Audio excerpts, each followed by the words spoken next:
The thaw comes without warmth. For 21 days each local year, Valhalla's surface temperature rises from instantly lethal to merely brutal, and the tithe collectors move through the hab blocks like a second winter. The thermal sensors register minus 47 degrees Celsius when they arrive at the great processing nave of Krestov Hub, warm enough for the machinery of conscription to operate, cold enough that exposed flesh still freezes solid in under 3 minutes.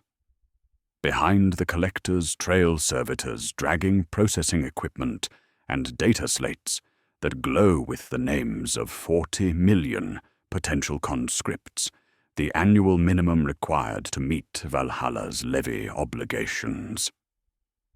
The hook that defines this regiment appears in the opening line of Departamento Munitorum Report 7751-Valhalla, filed without commentary or recommendation for improvement. 22% of replacement drafts arrive at their deployment zones with frostbite casualties severe enough to require immediate amputation. 18,000 soldiers whose extremities are claimed by their home world before enemy action tests their resolve. In any other regiment, such figures would trigger investigations, medical reviews, supply chain modifications.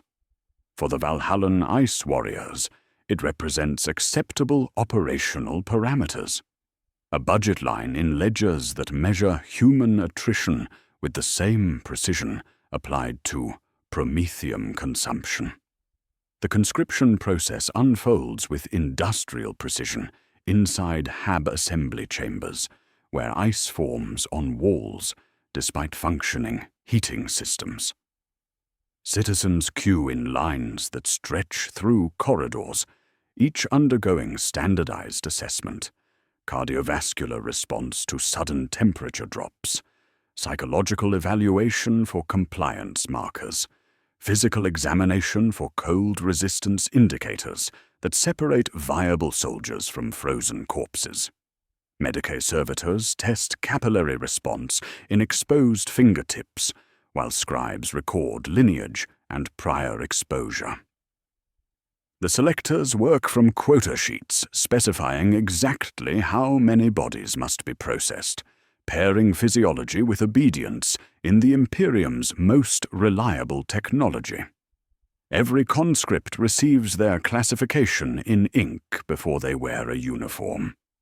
A datum symbol on the wrist denotes psych profile compliance, a bracketed code for cold tolerance, a notation for prior infractions. Those who shiver too soon find reassignment to manufactorums or penal labor. Those who look away when scribes speak join the line ending at transport gates. The mathematics underlying this selection reveal themselves in munitorum ledgers. Training costs run 40% below standard Imperial Guard averages, because environmental conditioning replaces expensive specialized instruction. Mortality rates during preparation hover at 28%, but survivors demonstrate tactical capabilities justifying the human investment. Central to this accounting system are compliance, bans, pre-authorized casualty thresholds determined by strategic planners who never set foot on frozen battlefields. A senior adjutant stamps symbols on regimental files: amber 3, red 2, green 5. Each designation corresponds to acceptable loss percentages tied to strategic priority and replacement timelines. A regiment marked Amber 3 can be expended to predetermined limits before formal inquiry triggers, provided ammunition consumption remains within ceiling parameters. It functions as an efficiency tool, the adjutant explains without looking up, as if discussing rail schedules rather than human lives. Among selected conscripts, whispered rumors spread about the ice vigil, a ritual awaiting them during their final night before deployment. Veterans describe a ceremony where recruits maintain silent watch through the darkest hours, while temperatures plummet to levels testing the boundary between consciousness and hypothermic shutdown. The vigil serves multiple functions extending beyond traditional military preparation, though its true significance remains obscured by institutional secrecy. What appears as final spiritual preparation masks a psychological screening process, identifying those who will comply with expendable deployment without resistance.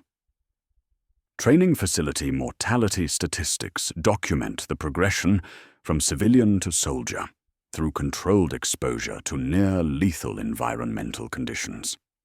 Medical reports track frostbite recovery drills, teaching function with damaged extremities, hypothermia resistance exercises, pushing human physiology to the precise edge of permanent neurological damage. The economic logic becomes stark when viewed through actuarial analysis. Dead recruits cost less than extended siege operations, and replacement schedules allow casualty rates that would cripple conventional regiments. At orbital stations, transport ships maintain constant departure schedules, their cargo holds configured for maximum capacity rather than human comfort. Each vessel carries approximately 12,000 conscripts toward training facilities, where institutional transformation will either produce functional soldiers or process them through mortality statistics appearing in quarterly reports without editorial comment. Cargo manifests list replacement equipment alongside replacement personnel, the quantities revealing which resource the Imperium considers more valuable. The ships disappear into void, carrying human cargo toward a system designed to manufacture expendability as efficiently as it produces laser guns. Below, the ledgers update automatically as liftoff records, numbers providing comfort to those who must pretend they are not counting lives. The machine turns with relentless precision, transforming children of a frozen factory world into components whose primary value lies not in survival, but in their willingness to die at commands they have not yet heard. The transport ships dock with orbital platforms where the temperature never rises above -40 degrees Celsius, and the real transformation begins. These massive structures suspended between Valhalla's frozen surface and the void consume enormous resources to maintain environments that would kill unprotected humans within minutes, all to produce soldiers whose primary qualification is their willingness to die in similar conditions. The platforms themselves serve as the first lesson in institutional logic. Efficiency measured not in human comfort, but in the systematic manufacture of expendability. 18 weeks. The Departmentum Munitorum has calculated this as the optimal duration for converting human material into functional military assets without exceeding acceptable mortality thresholds. Each cohort of 12,000 conscripts enters facilities where ice crystals form on metal surfaces, despite functioning life support systems. The systematic desensitization starts immediately with controlled exposure to temperatures that drop incrementally until human physiology approaches the boundaries of survival. Recruits learn to dress, eat, and perform basic functions, while their breath creates clouds that freeze and fall as particles, the cold becoming curriculum rather than punishment. Medical protocols govern every aspect of this conditioning, with the precision applied to munitions testing. Medici servitors monitor core body temperatures through implanted sensors, recording the exact moment when hypothermia begins affecting cognitive function. Controlled hypothermia modules lower body temperature until speech slows and vision narrows, while data slates track shiver onset, vasoconstriction thresholds, and the precise minute at which cognition begins to fragment. The medical staff extract those who demonstrate improper responses, screaming during exposure trials, refusing orders when hypothermic, or showing psychological breakdown under systematic near-death conditioning. Frostbite recovery drills teach recruits to maintain weapon operation with damaged extremities, using training equipment calibrated to replicate battlefield conditions where metal becomes brittle and lubricants freeze solid. Hands are plunged into ice brine and kept there, while drill sergeants murmur the litany of function, teaching recruits to flex numb fingers through pain rather than withdraw.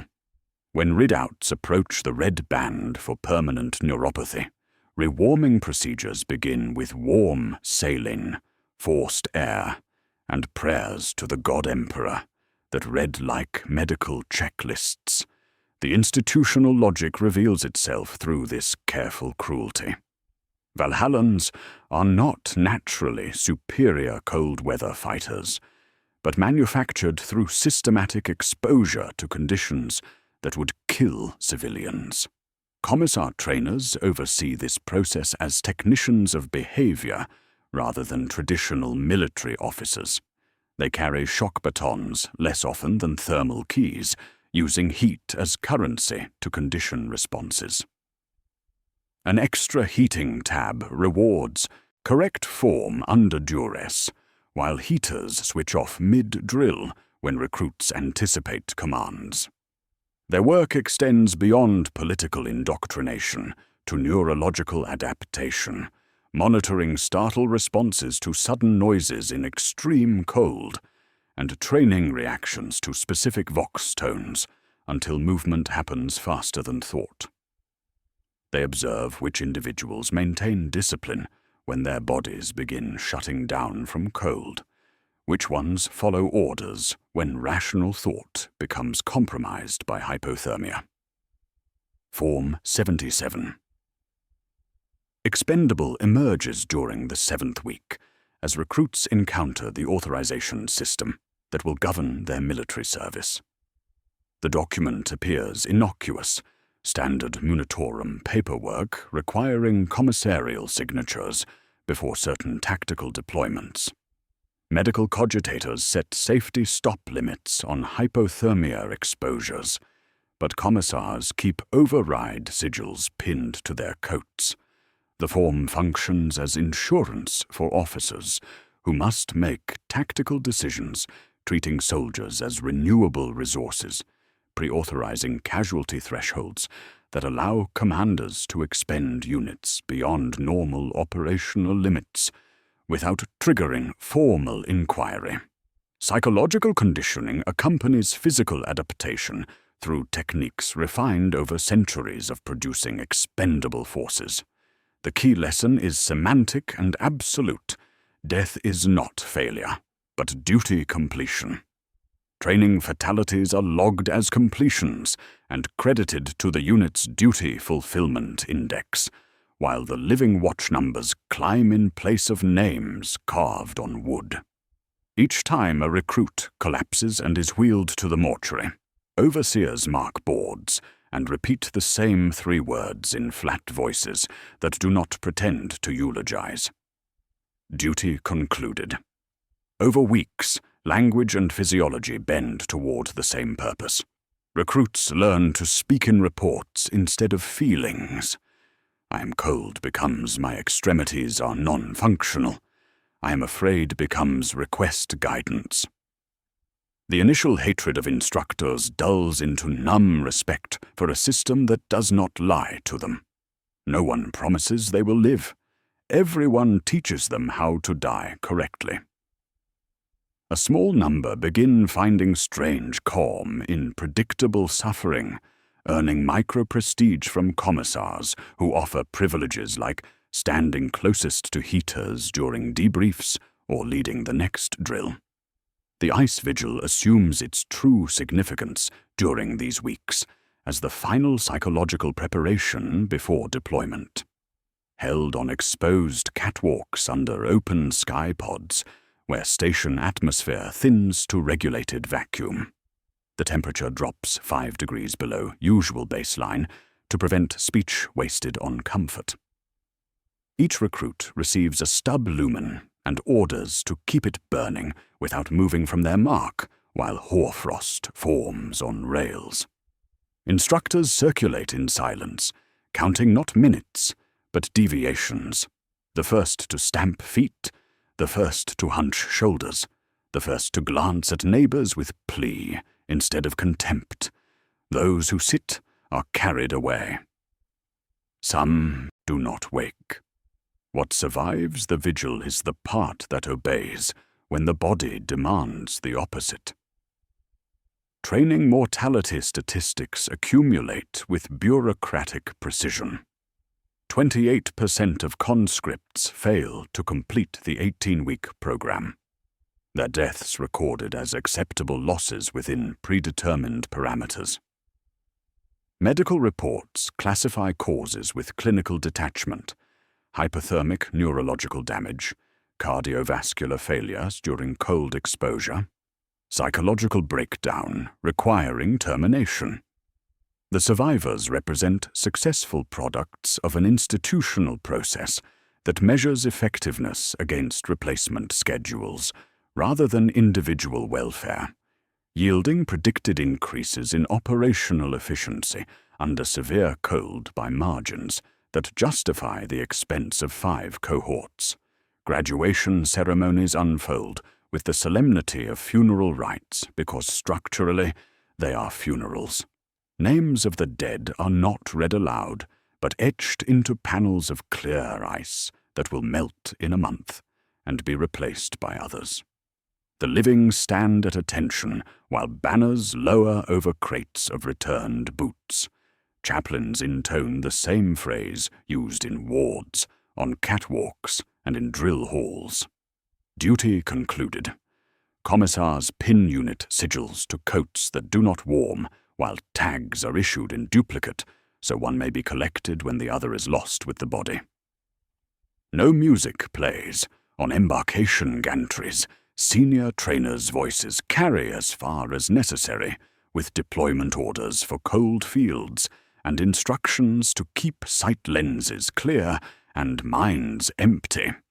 They march toward transports that will take them to their first musters and their first proper enemy fire. What has been edited inside them will soon face testing at range and under bombardment. In the silence between boots on steel, 2 questions emerge that the numbers cannot yet answer. How does this conditioning translate when the air fills with heat and noise that cold never taught?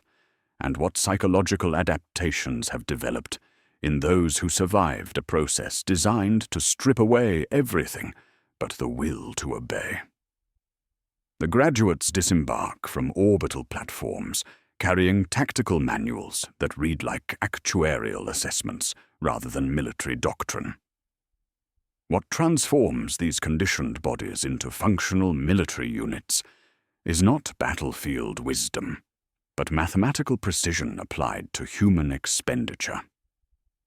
Departmento Munitorum analysts have reduced Valhallan combat effectiveness to economic formulas, where lives function as variables in equations measuring cost per strategic objective achieved.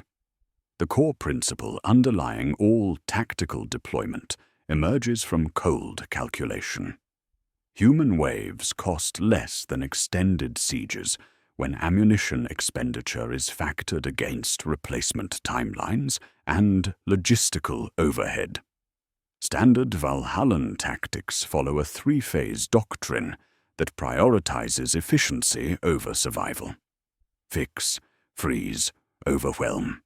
The first phase deploys advance units to establish enemy positions and draw defensive fire, accepting predetermined casualties to gather intelligence about weapon placements and defensive patterns. These forward elements function as expendable reconnaissance, their deaths providing tactical data that conventional scouting would require expensive equipment and extended time to acquire.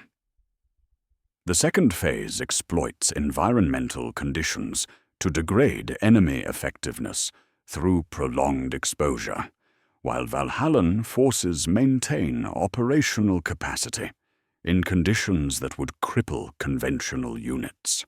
Thermal superiority warfare emerges as the doctrinal framework governing these operations. Cut promethium lines and coolant exchanges, force power outages by overloading local grids, mine routes not to destroy traffic, but to slow it, allowing wind and temperature to claim a larger share of enemy casualties, flood trenches at dusk, so they freeze by midnight and become killing pits, time assaults to whiteouts when Vox communications and visual identification degrade equally, but your troops have rehearsed blind advance procedures. The method exploits the battlefield itself as an auxiliary weapon, turning environmental conditions into force multipliers that reduce ammunition consumption while maximizing enemy attrition. The final phase commits reserve forces in concentrated assaults designed to overwhelm defensive positions through numerical pressure rather than tactical sophistication.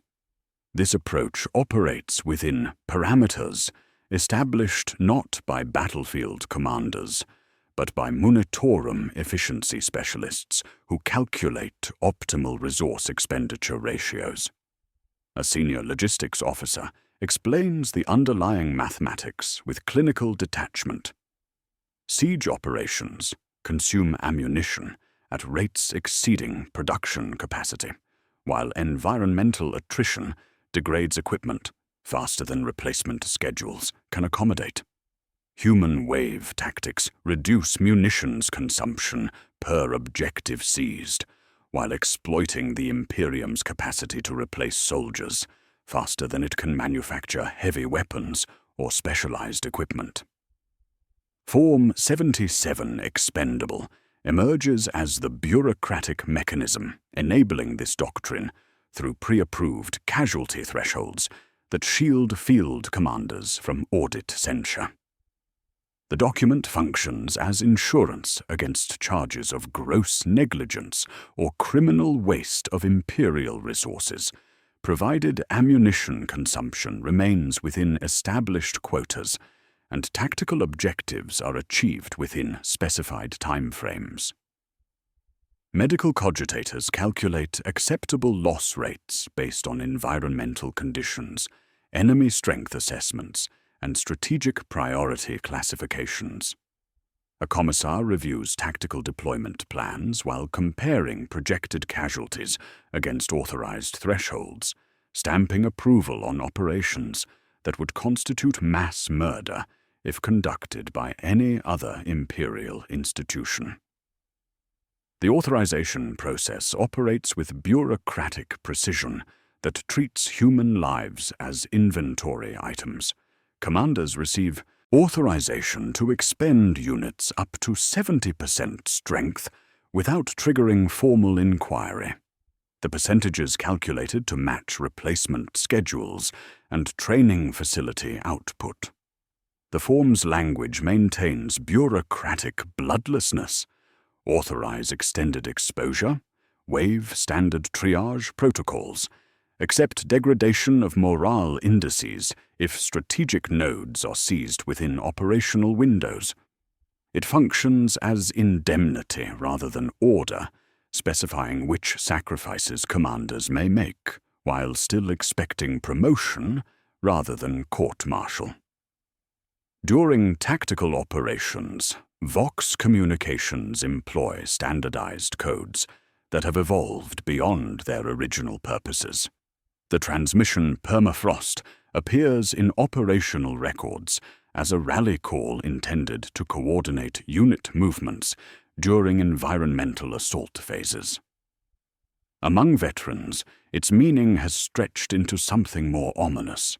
When permafrost crosses the communication net, bodies move with minimal additional orders, advancing through pain points that cold has carved into their nervous systems.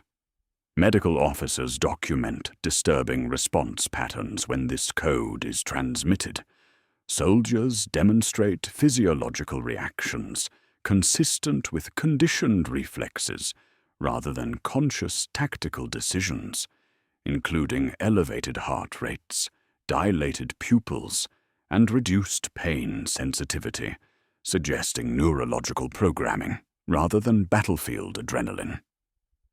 Veterans, when questioned about the code's specific tactical meaning, refuse explanation. The refusal is not defiance, but institutional habit. In a system that replaces individual choice with automated response, there are words that function like switches. You do not dissect a switch if you expect to keep using it. Inquisitive recruits learn to stop asking when sergeants remain silent and commissars begin taking notes.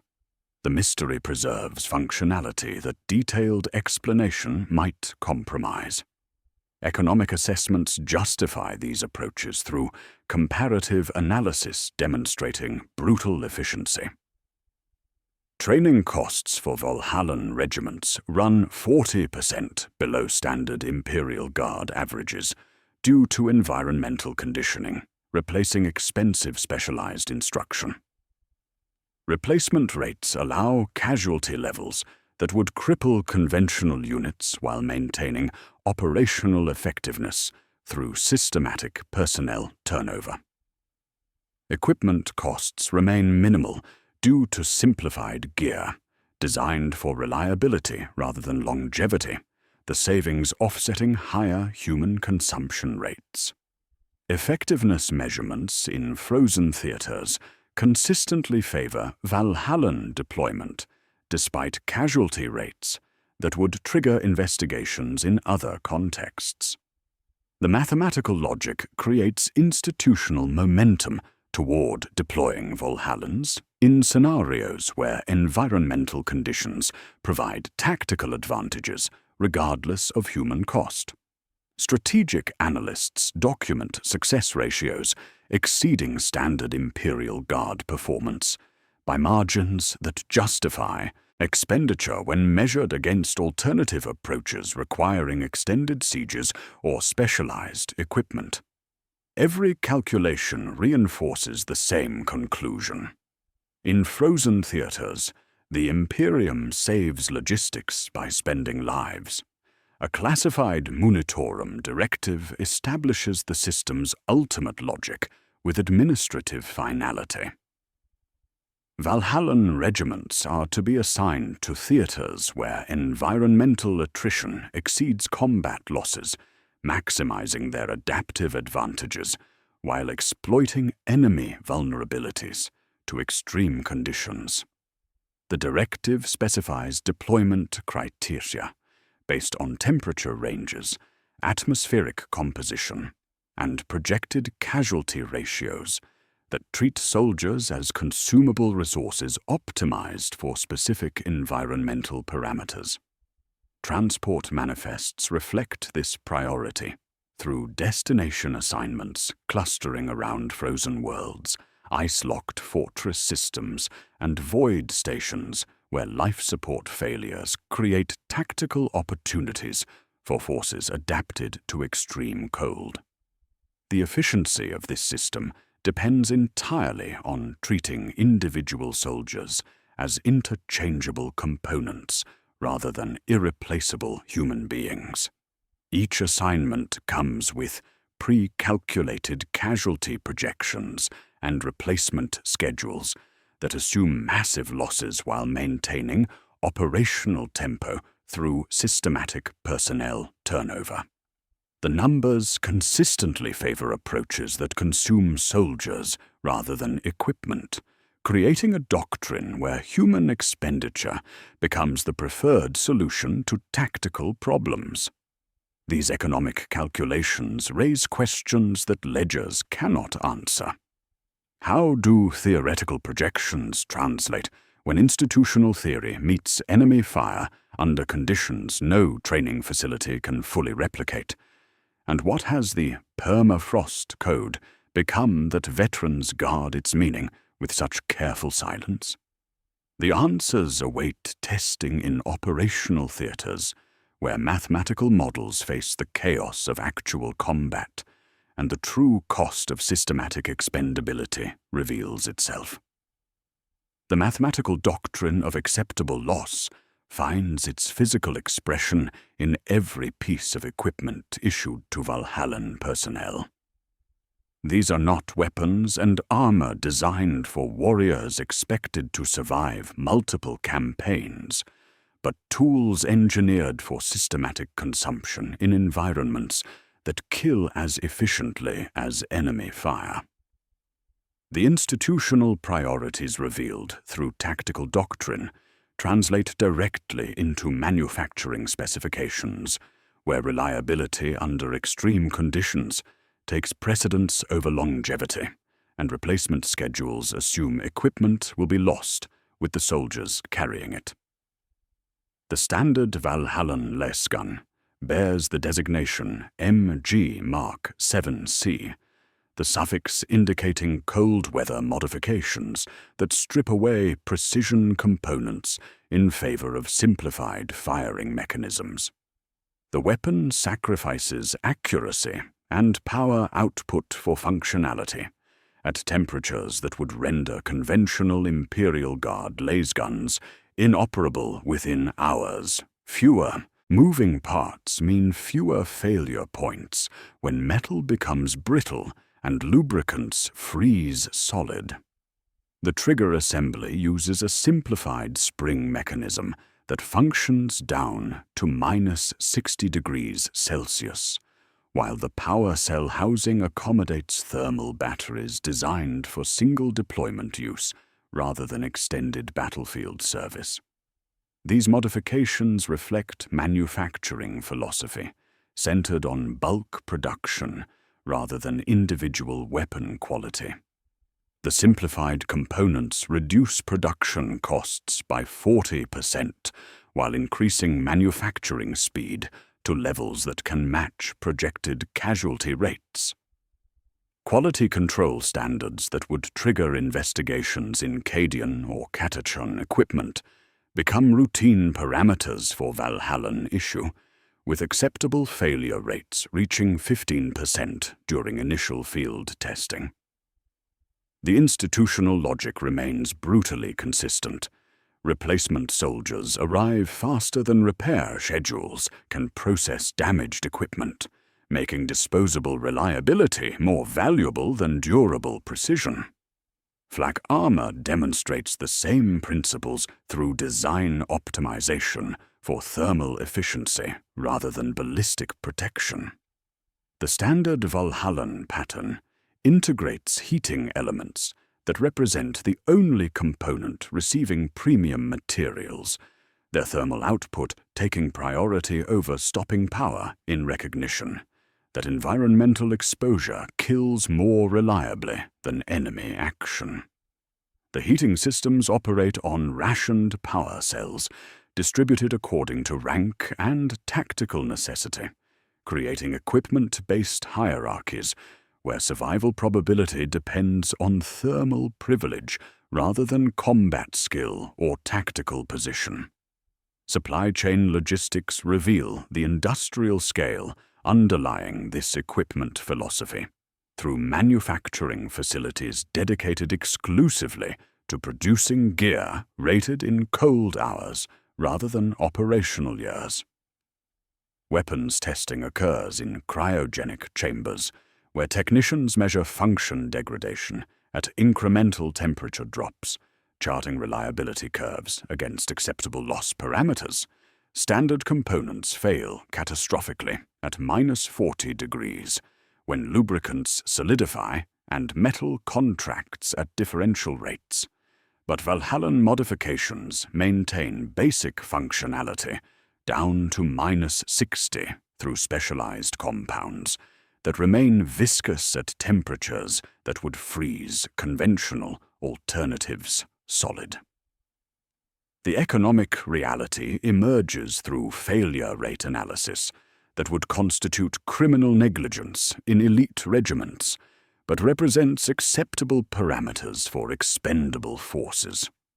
Lasguns demonstrate average operational lifespans of 4.3 combat deployments before internal components degrade beyond field repair, a metric deemed satisfactory given personnel replacement schedules that assume 70% casualties per deployment cycle.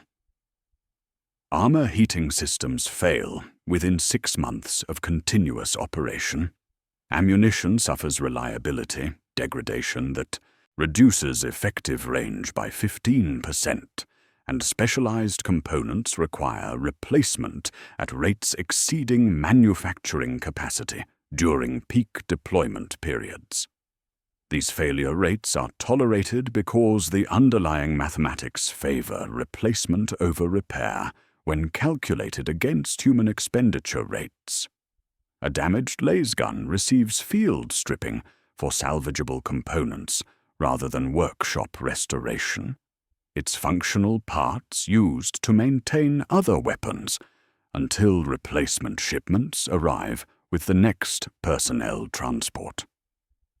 The repair authorization process requires more administrative overhead than simply requisitioning replacement equipment, creating bureaucratic incentives that reinforce the disposable equipment philosophy through procedural efficiency rather than economic necessity. Heating fuel allocation creates informal power structures within Valhallan units that determine survival probability through thermal resources rather than military hierarchy. Officers receive premium heating tabs that burn longer and produce more concentrated heat, while enlisted personnel share standard-issue fuel, providing minimal warmth for limited duration. Sergeants control distribution of emergency heating supplies, creating authority relationships based on thermal privilege that can override official command structures when environmental conditions become severe enough to threaten unit cohesion. The significance of heating fuel extends beyond individual survival to function as a control mechanism, more effective than traditional disciplinary measures. Commissars maintain independent heating supply chains that operate outside standard logistics, allowing them to reward compliance and punish resistance through fuel distribution. Extra heating tabs become currency for unofficial transactions between soldiers, while denial of heating privileges serves as punishment that threatens hypothermia rather than mere discomfort. In environments where warmth determines survival, controlling thermal resources grants absolute authority over subordinates who must choose between obedience and environmental casualty.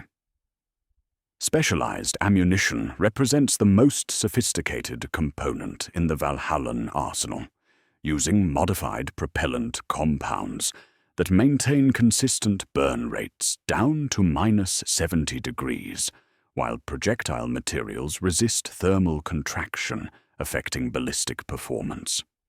These modifications increase manufacturing complexity and cost by 30%, while reducing shelf life to 18 months, creating supply pressures that require constant resupply rather than stockpiling. The investment in reliable ammunition reveals institutional priorities. While soldiers are expendable, the means of their expenditure must function consistently regardless of environmental conditions. Supply manifests demonstrate these priorities through stark numerical comparisons between replacement equipment and replacement personnel allocation. A standard deployment manifest allocates cargo space for 1,200 lace guns, 500,000 rounds of specialized ammunition, and armor sufficient for 1,100 personnel, but includes field repair kits for only 600 weapons and spare parts supporting 200 lasgun maintenance cycles. The ratios reveal which resources receive priority during transport planning, not through policy statements, but through logistical mathematics that treats soldiers as more readily replaceable than their basic equipment. The manifest for a recent deployment to Colat system demonstrates this calculation with clinical precision. 36,000 body tags shipped in bundled stacks alongside 11,000 replacement personnel, while only 5,000 replacement lace guns accompanied 7,000 replacement greatcoats. The numbers establish clear institutional priorities through resource allocation that assumes massive human casualties while treating equipment as sufficiently durable to outlast multiple personnel rotations. Transport weight calculations favor ammunition and heating fuel over medical supplies or additional armor, reflecting tactical doctrine that prioritizes maintaining offensive capability over reducing casualty rates. Equipment maintenance protocols reinforce this philosophy through repair procedures that favor component salvage over restoration. Damaged weapons undergo field stripping for functional parts rather than workshop repair. Their components used to maintain operational weapons until replacement shipments arrive. Armor repairs focus exclusively on heating system maintenance rather than ballistic protection, acknowledging that thermal failure represents a more immediate threat than enemy fire for troops adapted to extreme cold operations. The maintenance manual specifies replacement thresholds rather than repair procedures, treating equipment failure as inevitable rather than preventable through proper care. This equipment reality raises fundamental questions about Valhallan effectiveness when environmental advantages are neutralized through deployment to temperate theaters, where simplified weapons face enemies using standard-grade equipment optimized for accuracy and durability rather than cold-weather function. The specialized modifications that enable operation at -60 degrees become liabilities in environments where precision matters more than environmental resistance, while simplified components that prevent cold weather failure may prove inadequate against enemies whose equipment maintains full capability under normal conditions. Additionally, the central role of heating fuel in maintaining unit cohesion suggests darker applications when thermal resources become weapons of control rather than survival necessities. In environments where warmth determines life and death, those controlling heating fuel possess absolute authority over subordinates, creating potential for systematic abuse that extends beyond traditional military discipline into realms of environmental torture, disguised as resource management. The answers to these questions await examination in operational theaters, where institutional design meets combat reality under conditions no training facility can fully replicate. The equipment philosophy that treats soldiers as replaceable components transforms into lived reality through the brutal mechanics of survival at -40 degrees Celsius. Abstract concepts like acceptable failure rates and replacement schedules become immediate concerns when basic human functions require constant adaptation to conditions that transform routine activities into potential death sentences. Every aspect of daily existence operates under the survival tax imposed by systematic institutional design that prioritizes operational efficiency over individual welfare. Eating requires procedures never documented in official manuals, but transmitted through whispered instruction during brief warming periods. Standard rations freeze solid within minutes of exposure, becoming projectiles capable of cracking teeth rather than sustenance. Veterans learn to thaw portions using body heat in carefully timed procedures that balance nutritional necessity against hypothermic risk. Ration bricks must be sliced with bayonet edges and warmed under helmet rims before consumption, while water becomes ice, requiring constant thermal management to maintain liquid state. Soldiers carry daily water allotments in sealed bladders pressed against their torsos, creating survival protocols that consume mental energy alongside physical resources through constant attention to temperature distribution. Weapon maintenance evolves into ritualized procedures, extending beyond function checks to encompass survival itself. The MG Mark VII Sea lasguns demonstrate their simplified design advantages when metal components contract at differential rates during temperature fluctuations. Power cells require warming in armpit pockets until the moment of insertion, their satisfactory click indicating successful thermal management. After each firing sequence, weapons must be inverted to prevent condensation from freezing internal mechanisms, while covers remain over vent slots to prevent breath moisture from creating ice blockages. Veterans perform nightly de-icing watches, stripping and relubricating half the section's weapons, while others sleep with their guns pressed against their bodies, like children with treasured possessions. Bodily functions transform into tactical considerations, requiring planning and resource allocation that reveals the true cost of environmental extremity. Latrine protocols operate under strict timing constraints, where exposure beyond 90 seconds creates medical risk factors logged by platoon medicae. The two-man system prevents loss of consciousness collapses, while windward positioning markers help soldiers navigate during whiteout conditions.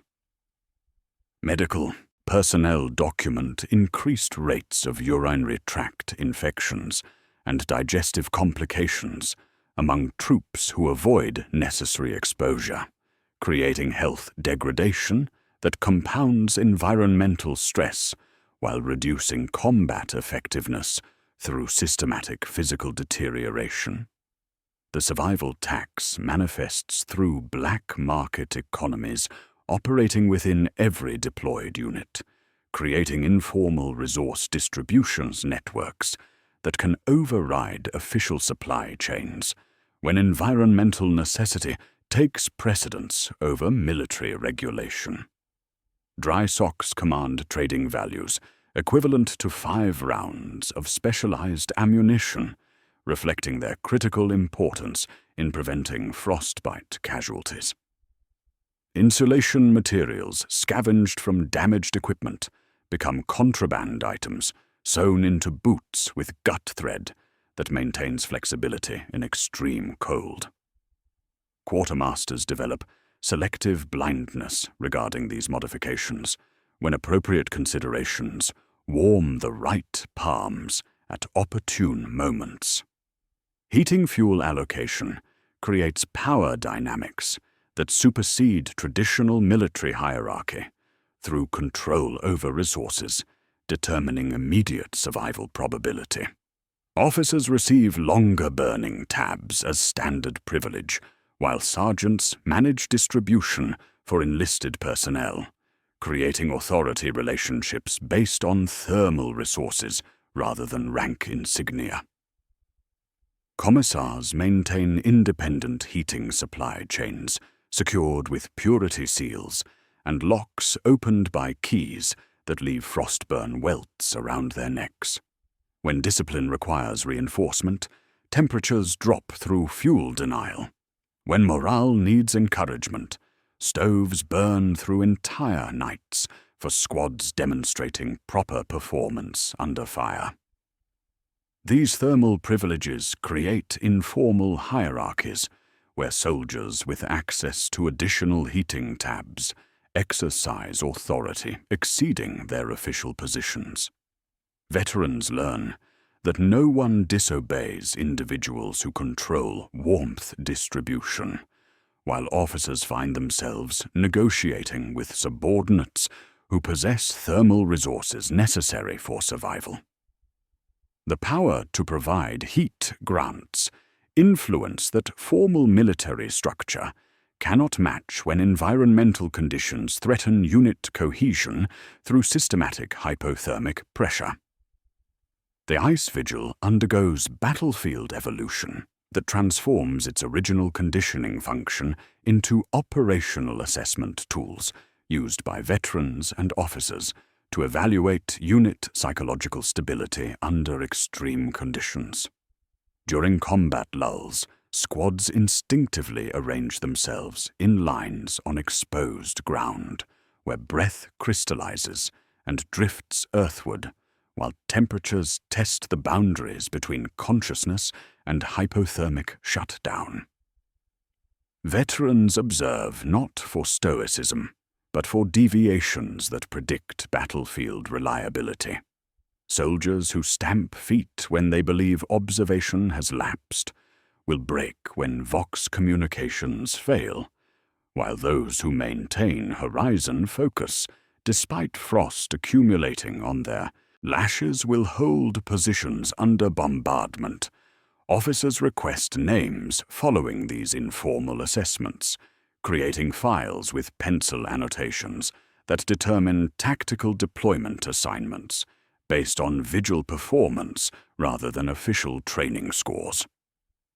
The ritual functions as screening mechanism, revealing psychological adaptations invisible through conventional evaluation methods, while maintaining plausible deniability regarding its systematic use in personnel assessment.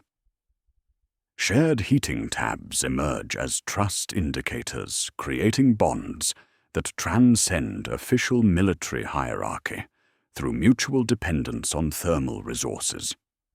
Soldiers who distribute precious fuel demonstrate commitment to group survival that establishes reliability markers more significant than formal loyalty oaths.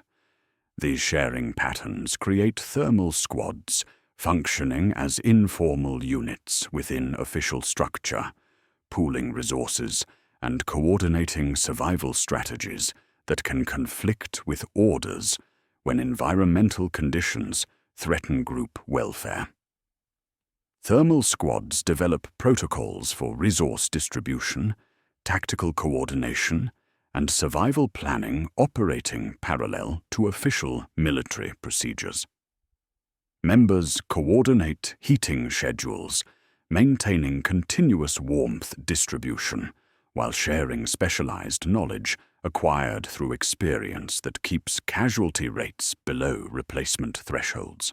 The scarred tin cup with bent lip passes counterclockwise around circles where each member counts 4 sips before continuation, the ritual marking inclusion in networks that often prove more durable than official unit assignments. Smart commanders learn to incorporate thermal squad leaders into tactical planning while maintaining official hierarchy, creating dual command structures functioning through cooperation rather than competition. This accommodation reflects practical recognition that survival in extreme environments requires social adaptations that formal military structure cannot provide through regulation and discipline alone, while acknowledging that thermal squad loyalty can flow laterally rather than up the chain of command when group survival conflicts with tactical orders. The VoxNet carries routine communication through standard channels when transmission cuts through operational chatter with single-word clarity that penetrates the small machinery of daily survival. Permafrost. The response demonstrates conditioning that bypasses conscious decision-making processes through immediate, unquestioning compliance. Cups stop midway to mouths and are set down without sound. Stoves receive caps that trap remaining warmth for hoped-for returns. Personnel in latrines fasten what they can and move while medici pinch off treatment lines, handing patients to orderlies with nods indicating duty concluded. No additional orders follow the code transmission, yet movement patterns suggest complex coordination occurring without visible communication between personnel. Bodies pivot toward march lines as if pulled by wire, while veterans demonstrate physiological reactions consistent with conditioned reflexes rather than battlefield adrenaline. Elevated heart rates, dilated pupils, and reduced pain sensitivity indicating neurological programming rather than conscious tactical assessment. The automatic compliance reveals conditioning extending beyond tactical training into realms of psychological modification that operate independently of individual choice or rational evaluation of tactical situations. What permafrost actually authorizes remains unwritten in manuals and unspoken by veterans who maintain careful silence about its specific meaning, despite freely discussing other aspects of military service. The systematic psychological conditioning required to ensure such immediate compliance raises questions about the true nature of this authorization and its relationship to the institutional architecture that manufactures expendability as efficiently as it produces lasguns. Additionally, these survival adaptations that prioritize environmental management over traditional combat skills create uncertainty about unit effectiveness when deployed against enemies sharing similar environmental advantages or operating in conditions where Valhallan specialization becomes liability rather than tactical asset. The automatic compliance demonstrated by the permafrost transmission reveals conditioning that operates under systematic oversight by commissars who function less as political officers than as specialized behavioral engineers. These individuals carry authority extending beyond traditional military hierarchy through their role as architects of the psychological infrastructure, maintaining Valhallan effectiveness under conditions that would shatter conventional unit cohesion. Their work operates within institutional recognition that extreme environments require extreme measures to prevent psychological collapse from undermining tactical objectives. But their methods reflect clinical precision rather than arbitrary brutality. Commissar Valdek maintains detailed assessment files documenting not political reliability, but psychological breaking points identified through systematic observation during environmental stress testing. His data slates record thermal tolerance thresholds, pain response patterns under hypothermic conditions, and compliance markers indicating which individuals will follow orders when rational thought becomes compromised by extreme cold. The documentation extends beyond individual assessment to encompass unit dynamics, tracking how fear distribution affects group cohesion while identifying optimal terror levels that maintain discipline without paralyzing tactical initiative. Each soldier exists as a data point in calculations, measuring psychological utility against operational necessity. The paradox governing commissarial methodology emerges through careful calibration of what Waldeck terms the maintenance dose, precise psychological pressure that stabilizes units without destroying their capacity for independent tactical thinking. Excessive fear reduces initiative by creating paralysis that prevents soldiers from adapting to battlefield conditions requiring split-second decisions. Insufficient fear allows environmental stress to overcome institutional conditioning, leading to unit dissolution through desertion, mutiny, or psychological breakdown. Commissars must maintain the narrow band where soldiers remain functional, while ensuring absolute compliance with orders that may require advance through conditions guaranteeing death. Summary justice statistics demonstrate mathematical precision underlying commissarial operations through execution rates calibrated to maintain optimal fear levels without depleting unit strength below operational thresholds. Waldeck's records show baseline rates of 1 execution per 1,000 personnel per month during static operations, rising to 3 per 1,000 during retreats or supply crises. The selection process prioritizes individuals whose psychological profiles indicate potential unit contamination through fear transmission or resistance to authority. Rather than focusing on specific infractions, political reliability becomes secondary to psychological utility. When environmental conditions create stresses exceeding normal disciplinary measures. Heating fuel control represents the most sophisticated instrument in the commissarial arsenal, providing authority over life and death through thermal resource management that operates independently of formal military justice procedures. Commissars maintain sealed supply chests secured with purity seals, their contents distributed according to no published regulation, but following calculus of behavioral leverage.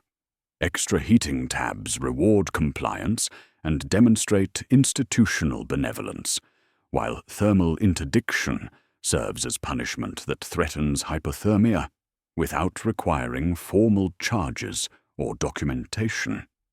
The psychological impact of cold administered by human choice proves more effective than summary execution.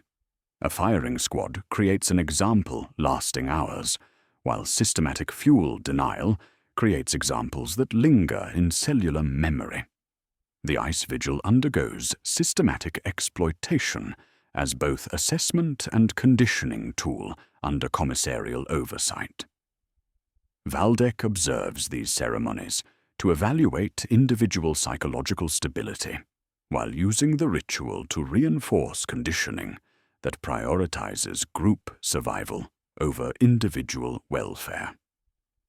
Veterans who maintain proper vigil discipline demonstrate psychological adaptations suitable for expendable deployment, while those showing deviation receive additional attention through heating fuel manipulation or specialized conditioning exercises designed to correct behavioral problems before they affect unit performance.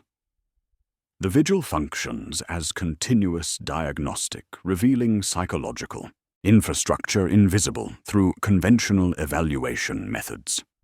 Form 77. Expendable emerges as the administrative mechanism, enabling systematic expenditure of human resources through pre-approved casualty levels that shield commanders from audit censure. Waldeck maintains signature authority for these documents, allowing field commanders to expend units beyond conventional limits without triggering formal inquiry, provided tactical objectives are achieved within specified timeframes.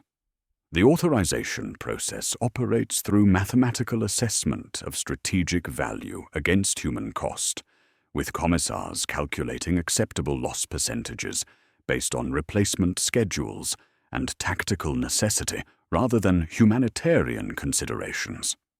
The form transforms moral choices into authorized procedures, its presence turning battlefield decisions into bureaucratic compliance rather than ethical dilemmas. Intelligence briefings arrive carrying deployment orders for Kolat Station, a designation that alters atmospheric pressure in command bunkers where veteran officers recognize the name. This frozen fortress world has earned reputation not through defensive strength, but through environmental conditions that have historically proven more lethal than enemy action.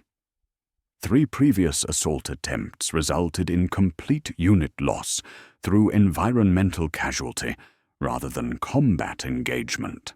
Temperatures reaching -90 degrees Celsius during operational periods, atmospheric conditions rendering standard equipment inoperable within hours, and defensive positions constructed to exploit environmental hazards as force multipliers against attacking forces.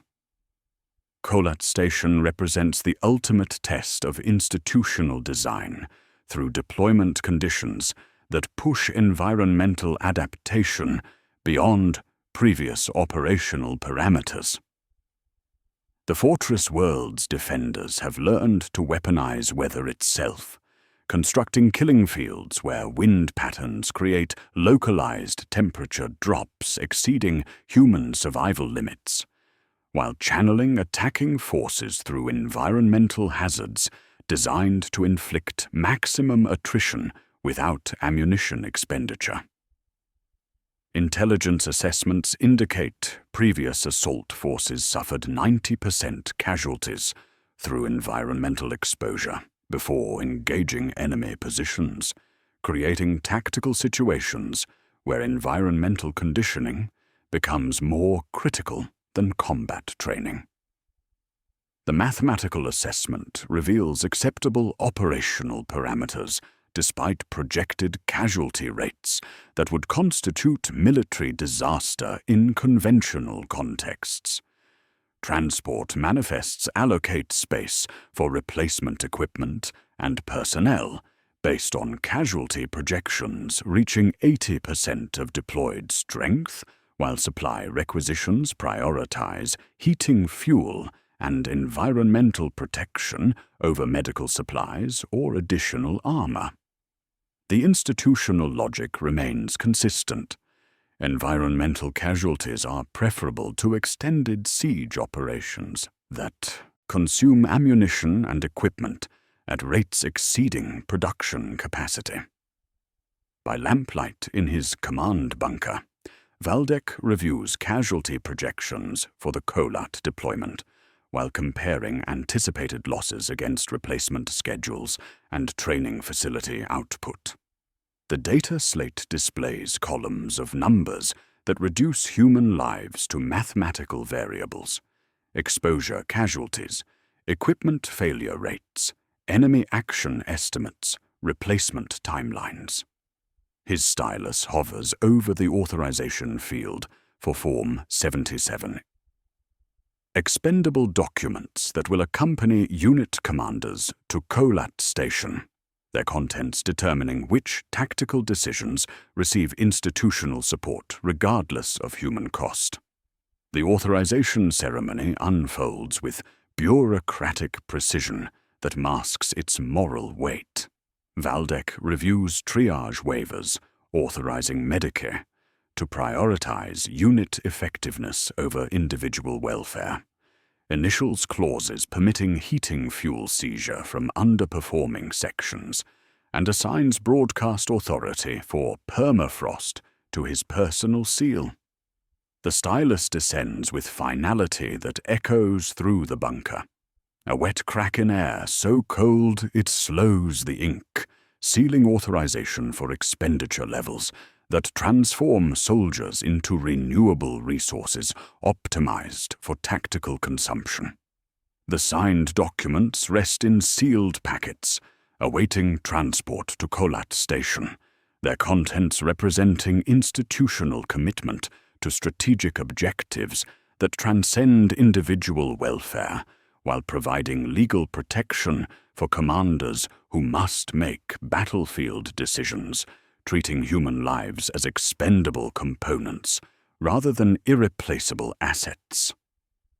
What makes Kholat Station different from previous frozen battlefield deployments lies in defensive preparations specifically designed to exploit environmental hazards as weapons against attacking forces, while pre-approved loss percentages will translate to battlefield decisions, where human expenditure becomes the primary tactical tool for achieving objectives that conventional approaches cannot accomplish within acceptable economic parameters. The sealed authorization packets arrive with the pre-dawn supply sleds, their contents already determining the acceptable cost of victory before the first shot is fired. At 03:47 hours local time, atmospheric readings register -82 degrees Celsius, with wind speeds approaching 45 knots, conditions that transform the Kholat assault from military operation into systematic test of institutional design under extremity. The first casualty occurs during debarkation, when Private Morek removes his gloves to adjust malfunctioning Vox equipment and watches 3 fingers snap off like brittle ceramic, the digits claimed by Kholat's atmosphere, before enemy action can engage. Medici Corvin logs the incident under environmental casualty rather than combat loss, maintaining statistical categories that will prove increasingly meaningless over the next 72 hours. Temperature readings that would constitute equipment failure parameters for conventional forces represent operational baseline for Valhallan deployment. Yet Kholat Station presents environmental conditions exceeding even their specialized adaptation.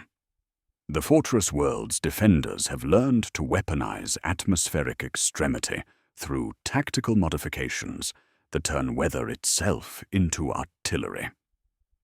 Wind shapers positioned on distant ridges accelerate airflow across killing fields, creating localized temperature drops reaching -100 degrees Celsius, while channeling attacking forces through corridors where exposure becomes instantly lethal. Artillery craters filled with liquid coolant create concealed hazards that freeze human tissue on contact, their placement calculated to exploit Valhallan advance patterns, documented through previous assault attempts. From his forward command position, Colonel Dresk coordinates initial movements through communication systems that begin systematic failure within the first hour, as Vox crystals crack from thermal shock and power cells drain at rates exceeding battlefield projections.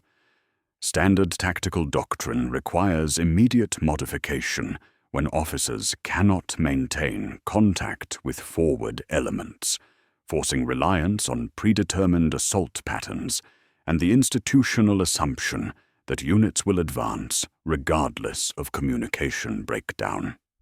Environmental conditions transform command coordination into educated guesswork, while tactical decisions become reactions to situations, developing faster than information can travel through compromised networks.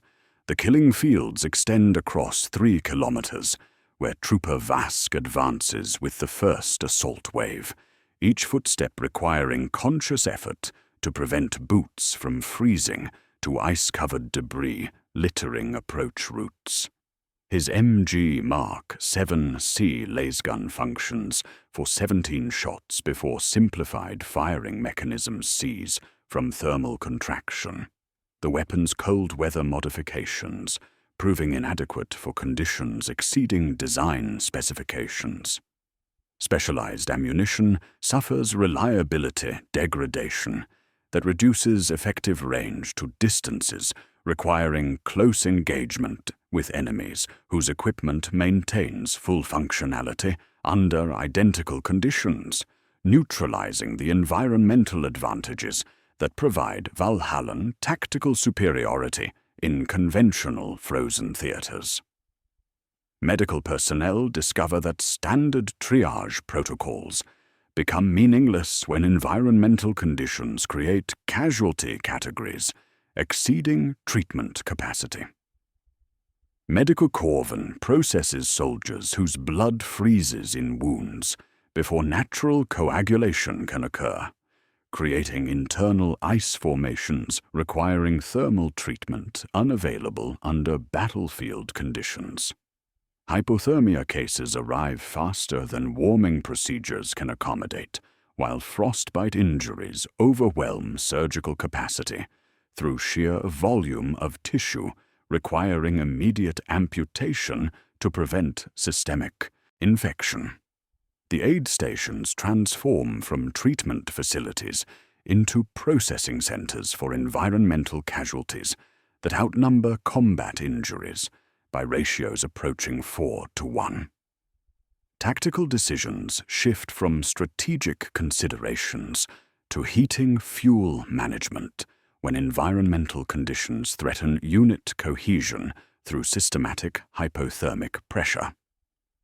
Company commanders abandon predetermined assault routes to concentrate forces around heating stations established by advance teams, creating formations driven by thermal necessity rather than optimal attack patterns. Lieutenant Sorel balances resource allocation with mathematical precision. Powering the map, table requires shutting down 3 squad stoves. Maintaining the medic tent above clotting threshold means 8 hours without hot liquid for frontline personnel. He switches off medical heating and watches communication response rates slow by 1/3 as speech mechanisms freeze, understanding that arithmetic governs survival more effectively than tactical doctrine. The VoxNet carries permafrost transmissions with increasing frequency as environmental conditions exceed normal operational parameters, each broadcast triggering automatic compliance that bypasses rational assessment of tactical situations. Companies advance through killing fields, where individual survival becomes statistically impossible within minutes, their movement patterns demonstrating conditioned responses rather than conscious tactical decisions. Sergeant Caney observes the physiological reactions accompanying each transmission: elevated heart rates, dilated pupils, reduced pain sensitivity indicating neurological programming rather than battlefield adrenaline. The psychological conditioning that enables function under extreme conditions proves both institutional asset and tactical liability when automatic compliance prevents adaptive responses to situations requiring individual initiative.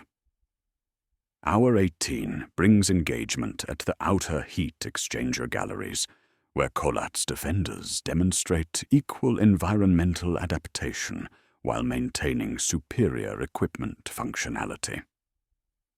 Enemy forces operate from heated bunkers connected by thermal tunnels, their weapon systems designed for extended operation at temperatures that disable Valhallan equipment within hours. The environmental advantages that define regimental identity become neutralized when facing enemies who share similar cold weather capability while possessing superior technological resources and defensive preparation. Combat effectiveness measurements reveal weapon failure rates reaching 43% due to environmental conditions, while medical casualties from exposure exceed combat injuries through ratios that transform tactical engagement into systematic attrition management. Commissar Valdec maintains oversight through thermal privilege and Form 77 expendable authorization, his presence ensuring that casualty rates remain within acceptable parameters regardless of human cost. When breach teams reach maintenance hatches of Hex Node 19, half the satchel charges refuse to arm due to seized mechanisms, forcing manual detonation procedures using tools modified through previous cold weather operations. The explosion proves adequate because steel becomes brittle at extreme temperatures, revealing how environmental conditions can provide tactical advantages even when human adaptation reaches its limits. The breakthrough occurs during Hour 68 through concentrated assault tactics that consume 3 entire companies as expendable resources, while achieving objectives within authorized loss parameters. Colonel Dresk commits reserves in human wave attacks that overwhelm defensive positions through numerical pressure rather than tactical sophistication, accepting casualty rates reaching 74% of deployed strength to secure strategic nodes within operational timeframes.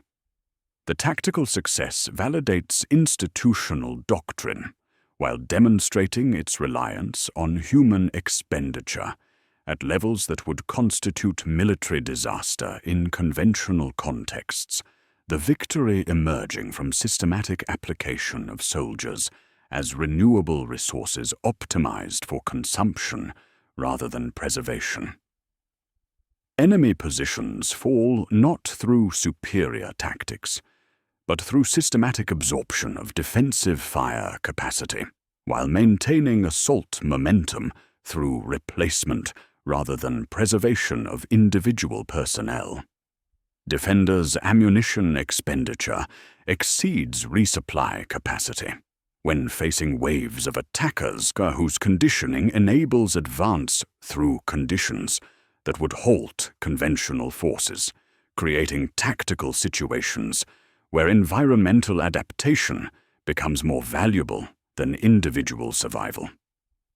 The mathematics underlying this success appear in real-time casualty processing, where entire squads disappear from operational displays, yet tactical momentum continues through systematic personnel replacement. Medical stations process environmental casualties using modified triage categories, reflecting battlefield realities where standard treatment protocols prove inadequate. Medici personnel classify patients as warm salvageable, cold salvageable, or terminal, the distinctions based on thermal treatment requirements rather than injury severity.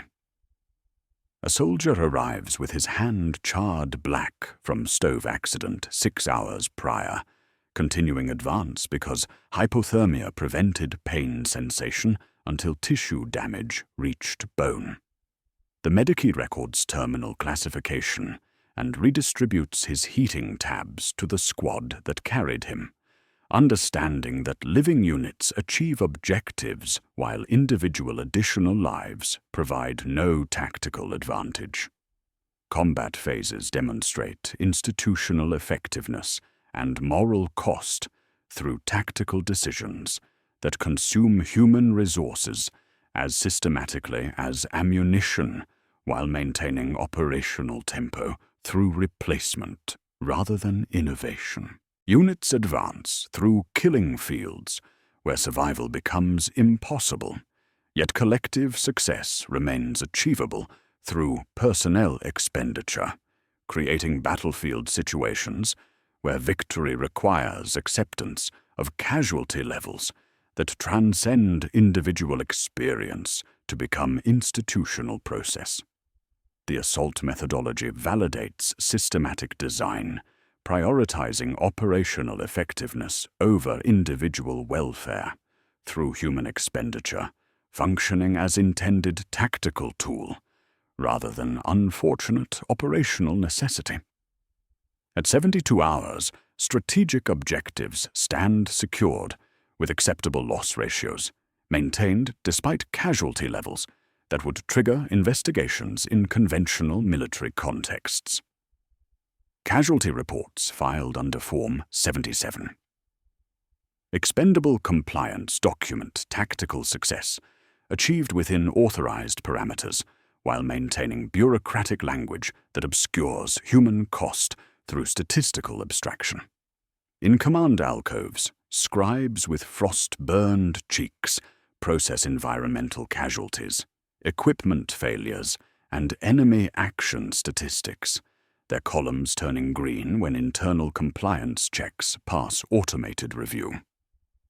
Replacement requisitions accompany victory reports on identical transport packets, the system processing massive losses while maintaining operational schedules that assume systematic human consumption as normal institutional function. The true cost of victory, when survival itself becomes secondary to tactical objectives, cannot be measured through statistics alone, but lingers in the pause before soldiers respond to their names, having temporarily forgotten identity under codes that moved them beyond conscious decision-making. How the system processes and replaces these massive losses while maintaining operational effectiveness reveals the ultimate logic of institutional architecture designed to manufacture expendability as efficiently as it produces strategic success, the machine already calculating replacement schedules before the last casualty reports reach administrative processing centers. The signed authorization packets that enabled Colat Station's capture transform from tactical instruments into administrative artifacts as the aftermath machinery of institutional expendability processes its 74% casualty rate with industrial precision. Victory arrives not as celebration, but as columns of numbers requiring systematic management through procedures designed to convert massive human losses into routine bureaucratic compliance. The field hospitals reveal the true nature of Valhallan warfare through treatment facilities overwhelmed not by enemy munitions, but by environmental injuries that demonstrate the atmospheric conditions claimed more soldiers than tactical engagement ever threatened to accomplish. Medical triage operates through categories established during the assault: warm salvageable, cold salvageable, terminal. But their implementation reveals infrastructure designed for processing rather than healing. Medici Corvin documents frostbite amputations, consuming surgical capacity through systematic removal of tissue claimed by atmospheric exposure rather than combat trauma, while hypothermia treatment requires warming procedures demanding more resources than battlefield surgical intervention. The surgical saws work through flesh rendered granular by extreme cold, their mechanisms requiring constant warming under exhaust vents to prevent metal components from seizing during amputation procedures. Medical orderlies process casualties where blood froze in wounds before natural coagulation could occur, creating internal ice formations requiring thermal treatment unavailable under field conditions. Psychological casualties arrive in numbers exceeding physical injury cases, while demonstrating symptoms that challenge conventional treatment protocols. Prolonged exposure to extreme cold creates neurological damage manifesting through behavioral changes rather than visible trauma, with survivors showing altered pain responses, reduced emotional affect, and compliance patterns suggesting conditioned reflexes rather than conscious decision-making processes. A psyche-shielded chaplain murmurs catechisms to soldiers who cannot stop shivering despite heated medical tents, their tremors indicating neurological adaptation rather than thermal response. These individuals demonstrate what medical personnel classify as systematic breakdown of individual cognitive processes while maintaining institutional function through conditioning that operates independently of conscious awareness. The bureaucratic response operates with predetermined efficiency that transforms massive casualties into administrative success rather than operational crisis. Casualty reports filed under Form 77. Expendable parameters demonstrate mathematical compliance through loss ratios remaining within authorized thresholds, despite human costs exceeding previous operational precedents. Munitorum clogs process environmental casualties, equipment failures, and tactical achievements using standardized forms that reduce individual deaths to statistical categories while maintaining institutional language obscuring moral weight through bureaucratic abstraction. The forms generate automatic commendations recognizing acceptable loss ratios under extreme climactic opposition rather than acknowledging human sacrifice, with Colonel Dresk receiving formal recognition for maintaining tactical effectiveness within authorized parameters. Victory calculations reveal fundamental differences between expendable and conventional military assessment through metrics prioritizing strategic achievement over human preservation. Territorial gains receive measurement against replacement schedules rather than tactical efficiency, creating success criteria where human expenditure becomes positive indicator of institutional commitment rather than operational failure. Strategic objectives. At Kolat Station, Hex Node 19, Heat Exchanger Galleries 3-5, appear in reports marked secured, their value calculated not as lives saved, but as positions that will not require retaking through future human expenditure. The institutional accounting treats battlefield success as temporal efficiency rather than tactical brilliance, measuring victory through compliance with projected casualty rates and resource allocation parameters. Replacement requisitions receive automatic processing through supply chain systems designed to match personnel losses with training facility output, creating seamless transition from casualty documentation to resource replenishment without administrative delay. Transport manifests allocate cargo space for replacement equipment and personnel based on casualty projections, assuming systematic human consumption as normal operational parameter. While the replacement machinery demonstrates institutional priorities through processing speeds that prioritize operational continuity over individual transition support or psychological accommodation. The psychological toll on survivors manifests through behavioral adaptations, enabling continued function despite repeated exposure to massive casualty rates that would shatter conventional unit cohesion.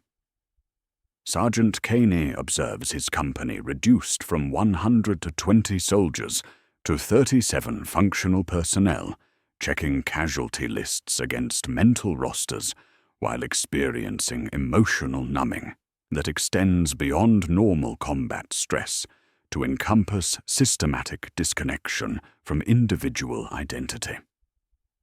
Veterans demonstrate psychological infrastructure adapted to systematic loss through conditioning, prioritizing collective survival over individual welfare. Their responses flattened into functional cooperation rather than personal attachment or shared unit identity.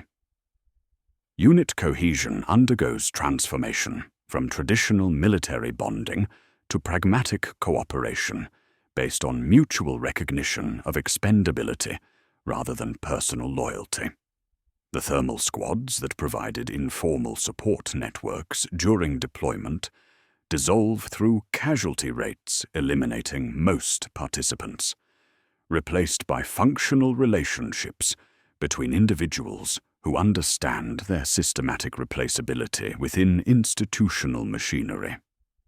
Trust becomes finite resource allocated through heating tab distribution, with survivors weighing resource allocation between recruits who might prove useful versus veterans whose psychological damage may compromise future effectiveness. Processing centers coordinate replacement integration through procedures maintaining unit effectiveness despite personnel turnover approaching complete replacement within single deployment cycles. Reclamation teams work systematic processions, removing heating tabs from wrapped forms staged along snow berms, their contents logged for redistribution, while bodies receive tags and scanning before disposal through mass cremation. Equipment undergoes salvage operations, stripping functional components from damaged weapons, while armorers process seized lasguns down to salvageable parts.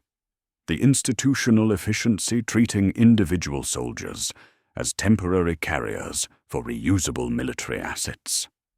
Medical facilities begin processing environmental injuries from replacement personnel who arrive with conditioning-related trauma before engaging enemy action, demonstrating the cyclical nature of systematic human consumption through institutional design.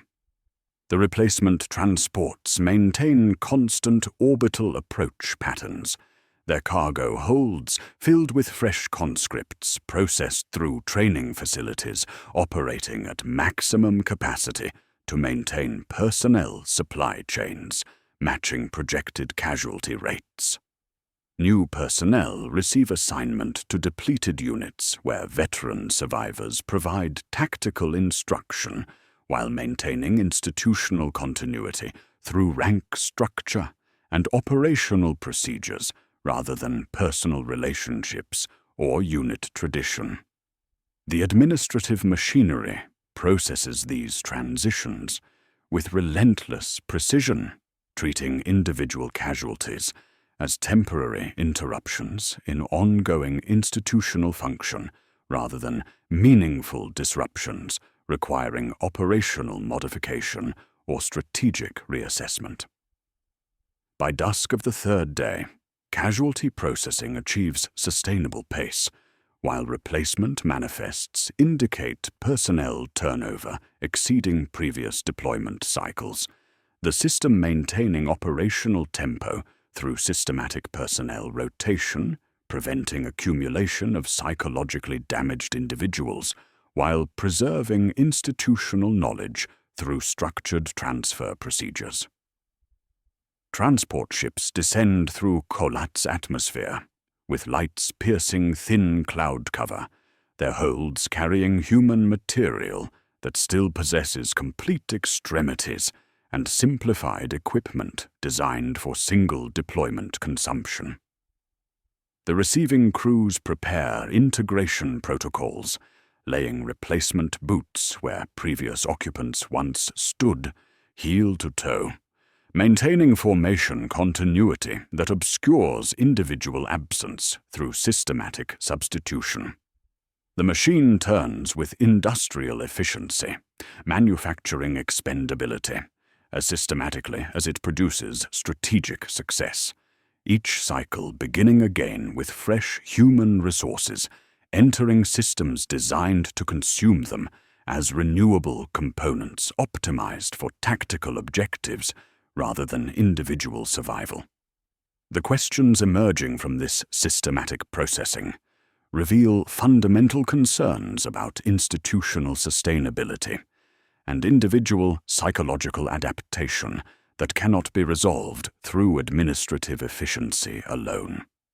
What psychological adaptations allow survivors to function within systems designed to consume them as renewable resources, transforming human beings into expendable components through conditioning that operates independently of conscious choice? How sustainable is doctrine requiring constant replacement of human material at rates exceeding conventional military precedent, while maintaining operational effectiveness through systematic personnel expenditure rather than tactical innovation or strategic efficiency? The answers await examination of psychological infrastructure, enabling individual function within institutional architecture, prioritizing collective objectives over individual survival through systematic conditioning that manufactures compliance as efficiently as it produces strategic victory. The replacement transports carrying fresh human material to fill Kolat's depleted ranks operate according to institutional assumptions about Valhallan psychology that prove fundamentally incorrect upon systematic examination. What appears as exceptional discipline among survivors reveals itself through psychological analysis as systematic conditioning, producing functional sociopathy rather than military excellence. The administrative efficiency processing massive casualties obscures a deeper truth. Soldiers psychologically adapted to view their own expendability as operational necessity, rather than individuals demonstrating superior courage under extreme conditions. Medical psychanalyst Vex maintains classified assessment files documenting neurological changes in long-term survivors that challenge conventional understanding of Valhallan effectiveness. Her cogitator arrays record brain pattern analysis, revealing systematic alterations in emotional processing centers, with veterans demonstrating reduced empathy responses extending beyond normal combat adaptation to encompass fundamental changes in human psychological architecture. Thermal imaging of cranial activity during stress testing shows diminished activation in regions governing individual self-preservation, while maintaining heightened response in areas associated with group compliance and authority recognition. Sergeant Kaney's latest assessment reveals cortisol patterns flattened into mechanical regularity, his stress responses calibrated to institutional necessity rather than personal survival. The Ice Vigil's true purpose emerges through this analysis as final psychological screening mechanism, identifying individuals whose conditioning has achieved sufficient depth to enable expendable deployment without resistance. Medical monitoring during vigil ceremonies reveals systematic exploitation of hypothermic stress to assess psychological breaking points, with temperature drops timed to coincide with neurological vulnerability. Windows when individual identity becomes most susceptible to institutional override. Veterans who maintain proper vigil discipline demonstrate psychological adaptations suitable for systematic consumption through institutional machinery, their compliance indicating successful suppression of self-preservation instincts incompatible with expendable deployment. Analysis of the Permafrost Code reveals its evolution from tactical rally cry into neurological trigger bypassing conscious decision-making through conditioned response patterns embedded during training facility modification. Brain pattern monitoring during code transmission shows immediate physiological changes consistent with programmed conditioning rather than voluntary tactical compliance, elevated heart rates preceding conscious recognition, dilated pupils indicating automatic arousal, and reduced pain sensitivity suggesting neurological programming operating independently of rational assessment. The code functions as activation mechanism for psychological conditioning that transforms individual choice into institutional reflex, creating human automatons responding to commands through embedded neurological pathways rather than military discipline. Medical records document systematic psychological deterioration among survivors through adaptation patterns that make normal human relationships impossible while maintaining institutional function. Veterans demonstrate measurable decline in empathy responses, their psychological infrastructure adapted to systematic loss through conditioning, prioritizing collective objectives over individual welfare. Personal correspondence reveals language patterns consistent with institutional reporting rather than human communication, with emotional expression reduced to functional assessment of resource allocation rather than personal connection. Caney's letters home, when they exist, read like equipment manifests, dry inventories of operational status, rather than communications between human beings who once shared meaning, beyond tactical necessity. The conditioning process systematically identifies and eliminates psychological traits incompatible with institutional consumption. Empathy becomes liability when tactical decisions require advance through conditions guaranteeing massive casualties, while individual self-preservation conflicts with orders demanding personal sacrifice for strategic objectives. Stress response testing reveals altered neurological architecture in survivors who demonstrate abnormal calm when exposed to scenarios involving systematic human expenditure. Their physiological responses flattened through conditioning that treats individual death as routine operational parameter rather than meaningful loss.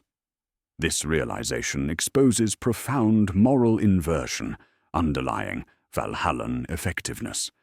Their apparent resolve represents institutional damage rather than virtue. What appears as exceptional courage reveals itself as successful dehumanization, enabling tactical decisions impossible for psychologically normal soldiers, their effectiveness stemming from psychological modification that removes moral constraints, preventing systematic expenditure of human resources.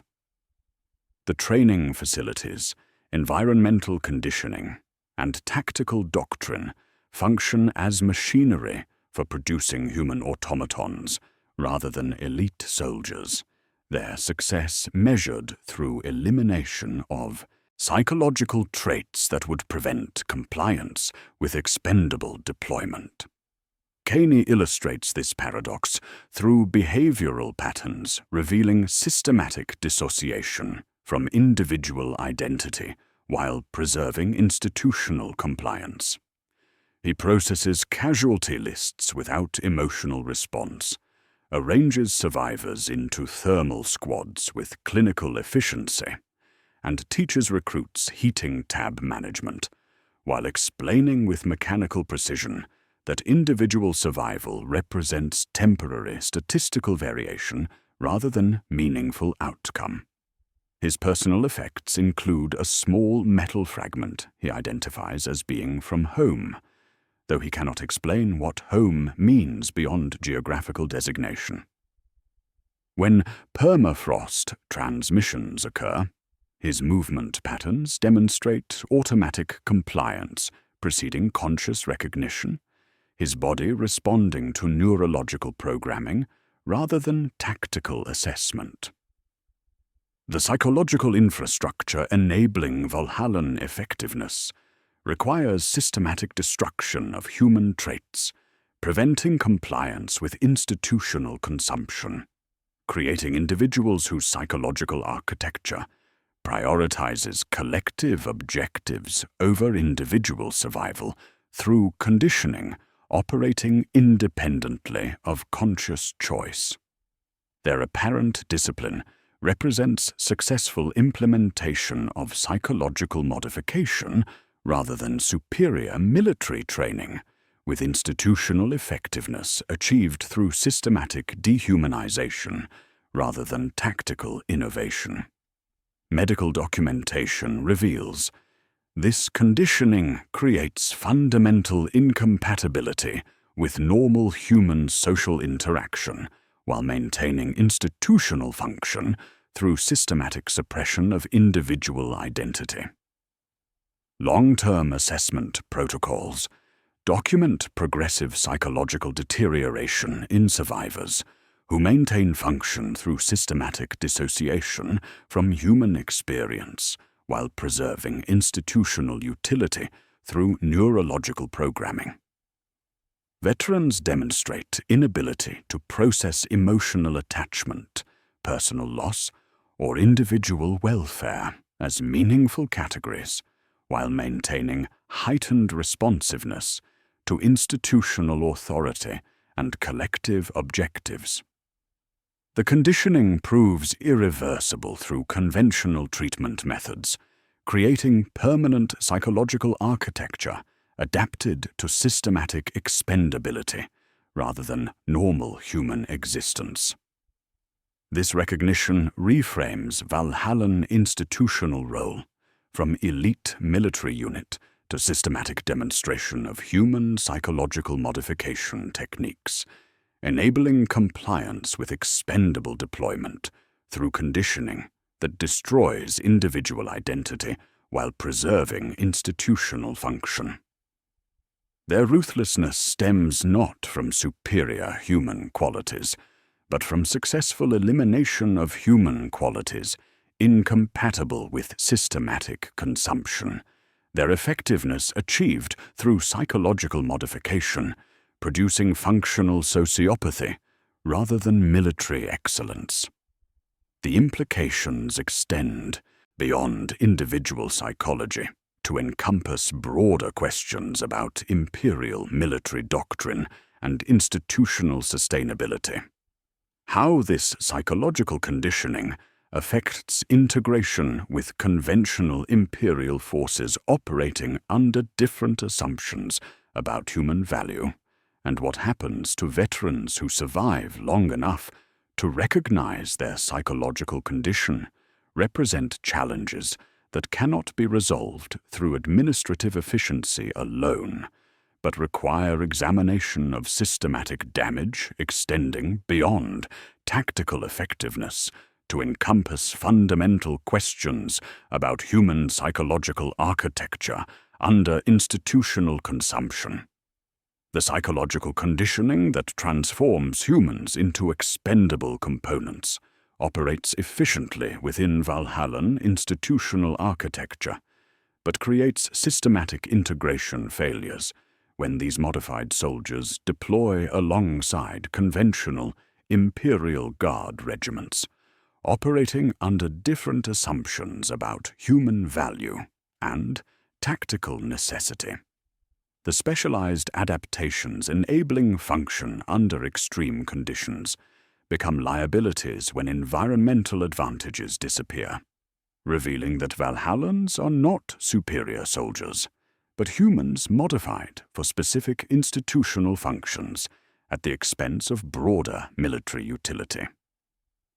Operation Greywater on the temperate world of Mior 9 provides the first documented case study when Valhallan 47th Regiment deployed alongside Cadian 122nd Shock Troops under conditions favoring neither force.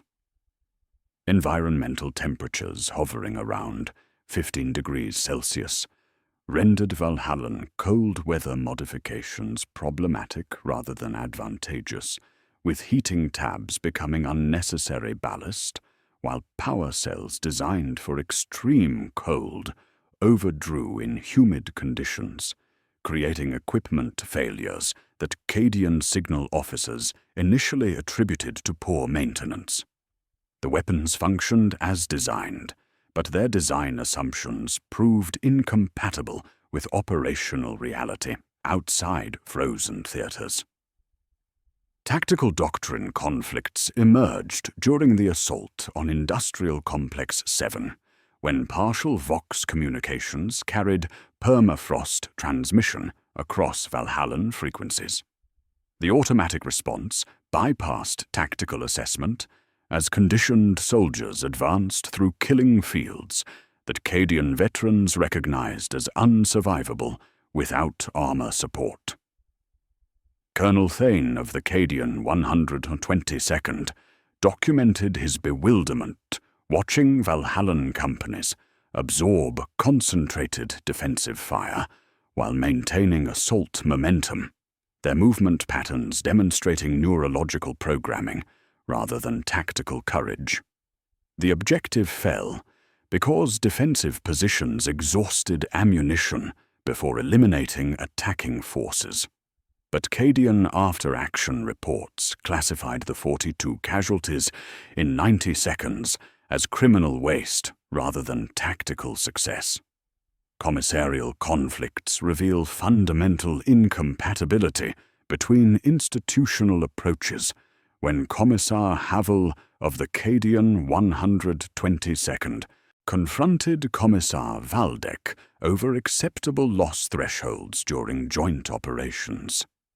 Havel's discipline philosophy creates corridors for individual initiative while maintaining unit cohesion, his approach conflicting with Valdek's systematic entropy management through conditioned compliance. Their dispute in a command tent, sweating under Muir's afternoon heat, exposed irreconcilable differences. Havel demanded audit of loss thresholds under temperate engagement protocols, while Valdek countered that morale indices collapse when soldiers receive permission to hesitate during decisive tactical moments. The administrative compromise requiring dual key authorization for permafrost outside cold theaters was written and ignored in equal measure. Environmental deployment outside frozen conditions exposes systematic limitations when specialized equipment becomes liability rather than tactical advantage. On the desert moon of Nakara, Valhallans wrapped in insulated greatcoats moved like mobile ovens, while Tallarn desert raiders operated with fluid efficiency. Heat stroke replaced frostbite as primary medical concern, while thermal squads accustomed to managing warmth distribution misread desert survival logic, hoarding shade like heating fuel, and refusing sentry rotation from institutional habit. When a Valhallan quartermaster denied water rations as disciplinary measure, the same authority used for heating fuel control. Tallarn blades flashed before commissars prevented bloodshed. Official records classified the incident as training misunderstanding rather than systematic doctrine failure.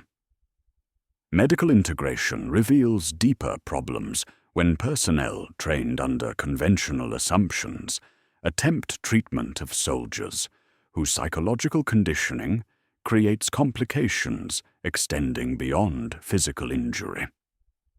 Cadian field surgeons document patients demonstrating abnormal pain responses, flattened emotional affect, and compliance patterns suggesting systematic dissociation from individual identity while maintaining institutional function. A medici attached to Elysian drop troops describes treating Valhallan casualties who exhibit no response to severe injuries or request immediate return to combat despite grievous wounds, their psychological architecture preventing normal therapeutic relationships. Treatment protocols designed for human beings prove inadequate when applied to individuals whose conditioning has systematically suppressed self-preservation instincts and emotional processing capabilities. The phenomenon of expendable drift emerges through systematic adoption of Valhallan methods, by conventional units exposed to their brutal effectiveness despite moral costs. Cadian officers observe tactical success achieved through human expenditure exceeding traditional parameters and begin authorizing casualty levels previously considered unacceptable, while justifying decisions through reference to Valhallan operational results. A Catachan captain discovers that shutting heating systems forces night advances with improved tactical results and forgets to restore thermal support because momentum continues without environmental comfort. Medical documentation reveals psychological changes in conventional personnel following extended exposure to Valhallan methods through systematic desensitization to massive casualty rates that would normally trigger moral resistance. Command structures demonstrate institutional contamination when officers trained under different assumptions gradually adapt to tactical realities, requiring human sacrifice for strategic achievement. Mordian Iron Guard units, known for rigid discipline and troop preservation, begin demonstrating altered attitudes toward casualty acceptance after witnessing Valhallan success through systematic human expenditure. The contamination spreads through administrative channels as commanders discover their promotion prospects depend more on acceptable loss ratios than inventive maneuvering, creating institutional momentum toward adopting methods that sacrifice long-term strategic capability for short-term tactical success. A classified assessment filed by General Korst questions long-term sustainability of expendable doctrine through analysis revealing systematic problems extending beyond tactical effectiveness to encompass broader institutional concerns. The document notes that Valhallans underperform outside cold theaters, while their presence raises casualty acceptance in adjacent units, creating commissarial conflicts over loss thresholds that increase administrative overhead. Korst's analysis suggests institutional architecture, producing expendable effectiveness through systematic dehumanization, creates strategic vulnerabilities that may outweigh tactical advantages when measured against Imperial military sustainability across multiple theater deployments. The assessment recommends systematic evaluation of expendable doctrine implementation while noting institutional resistance to reform from administrative structures benefiting from current practices. 3 budget appendices demonstrate why reform remains unlikely, despite documented problems. The economic incentives favoring human expenditure over equipment consumption, replacement schedules, matching training facility output to projected casualty rates, and promotional structures rewarding compliance with expendable parameters rather than tactical innovation. The memorandum concludes with recognition that expendable drift represents systematic threat to conventional military effectiveness through psychological contamination operating independently of formal policy implementation. Integration failures reveal the true cost of specialization through systematic demonstration that Valhallan effectiveness depends on environmental conditions and institutional isolation that cannot be maintained during joint operations with conventional forces. Their conditioning creates fundamental incompatibilities with military structures, assuming individual worth and tactical flexibility, while their presence systematically contaminates conventional units through exposure to methods treating human life as renewable resource optimized for systematic consumption. How expendable drift affects broader Imperial military structure through systematic contamination of conventional forces represents a challenge extending beyond administrative adjustment to encompass fundamental questions about institutional sustainability.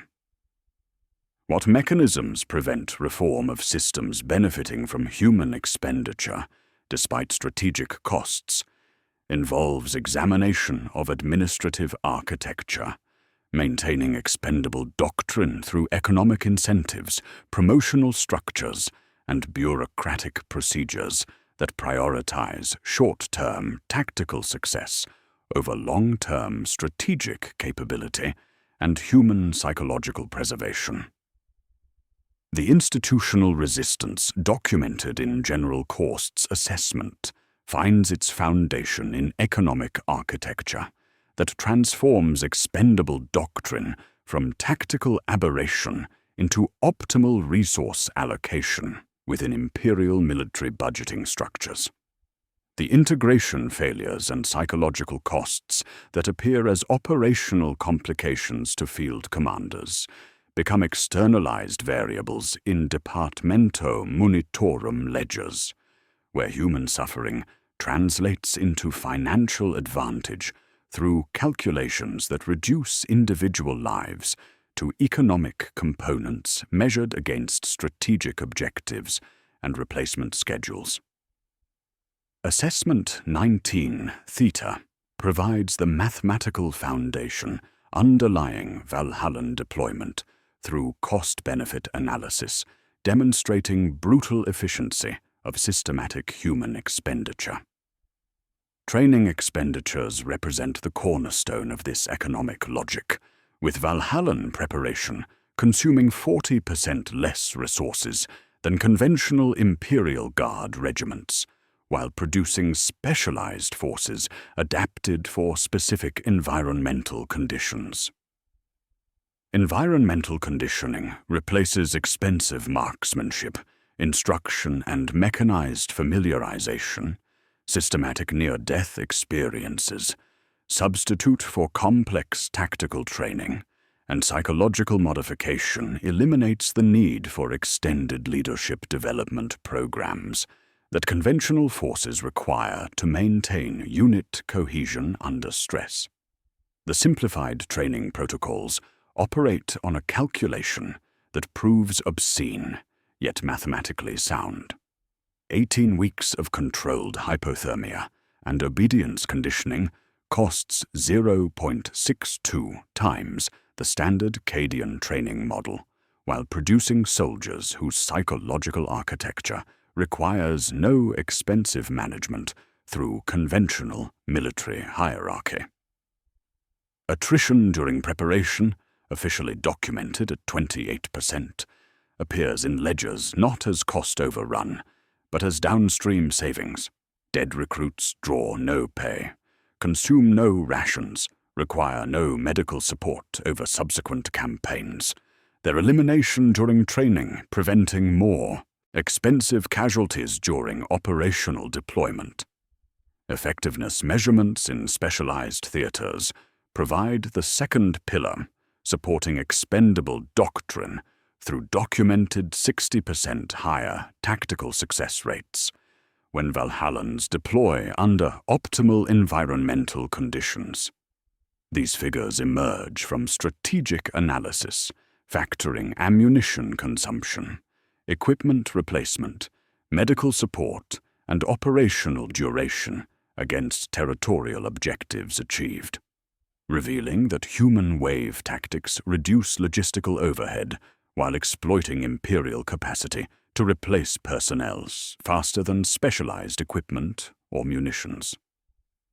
The Colat Station Ledger exemplifies this calculation. Hex Node 19 secured at declared cost of 7,400, 2 dead, and 11,993 non-returnable casualties, with estimated ammunition savings equivalent to 2 weeks of an armored core offensive operations. Replacement rate calculations establish the third foundation, enabling massive casualty acceptance through institutional machinery, processing 40 million conscripts annually from Valhalla alone, while maintaining orbital training platforms operating at maximum capacity to sustain personnel supply chains, supporting 70% casualty rates per deployment cycle. The mathematical precision underlying this system treats human replacement as routine logistical requirement rather than extraordinary operational cost, creating infrastructure optimized for systematic personnel turnover that assumes individual soldiers function as temporary carriers for reusable military assets rather than long-term institutional investments.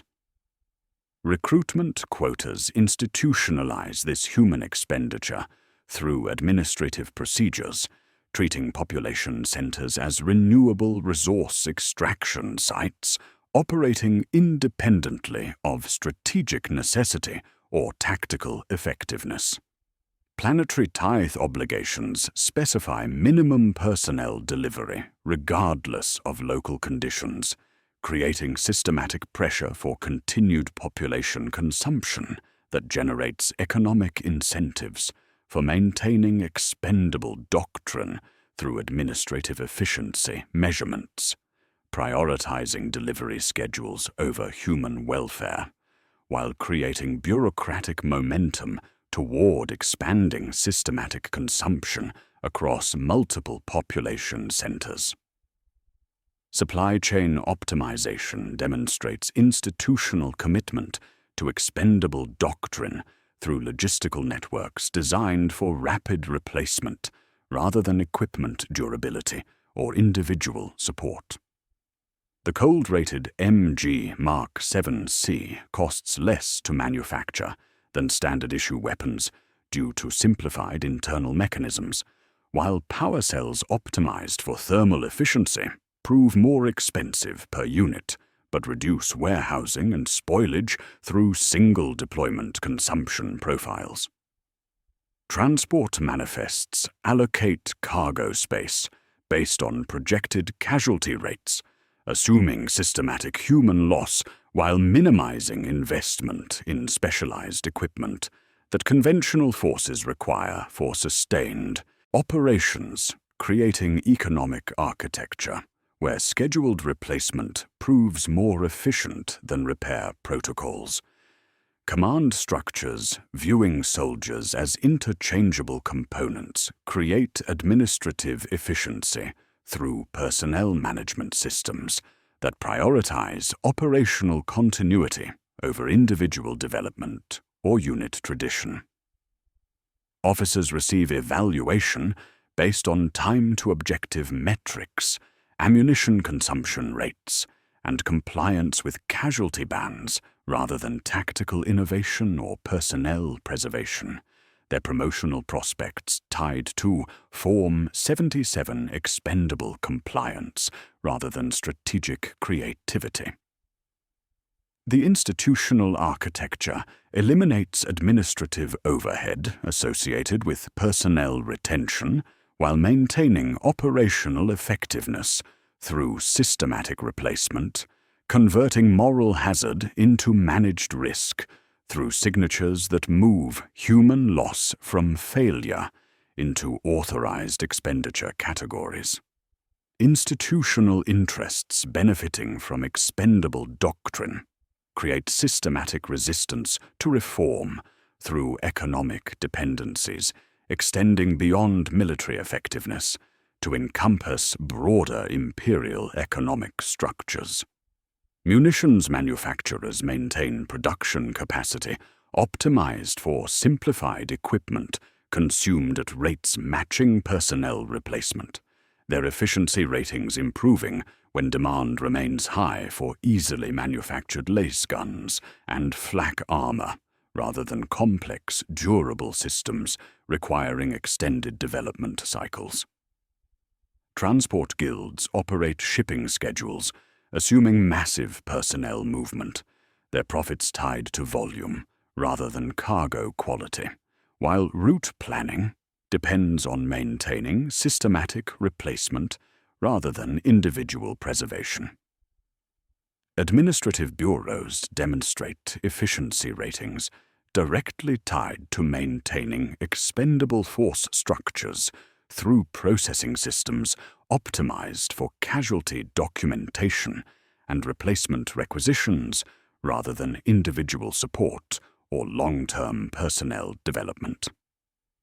Every Form 77 expendable, signed and reconciled, represents completed administrative task, creating bureaucratic momentum where reform threatens performance reviews and career advancement. Auditors measure virtue through delivery rates and clerical closure rather than human welfare, making systematic resistance to change an institutional survival mechanism rather than ideological position. Evidence emerges of similar systems being implemented across other specialized regiments through pilot programs adapting expendable doctrine to different environmental conditions and tactical requirements.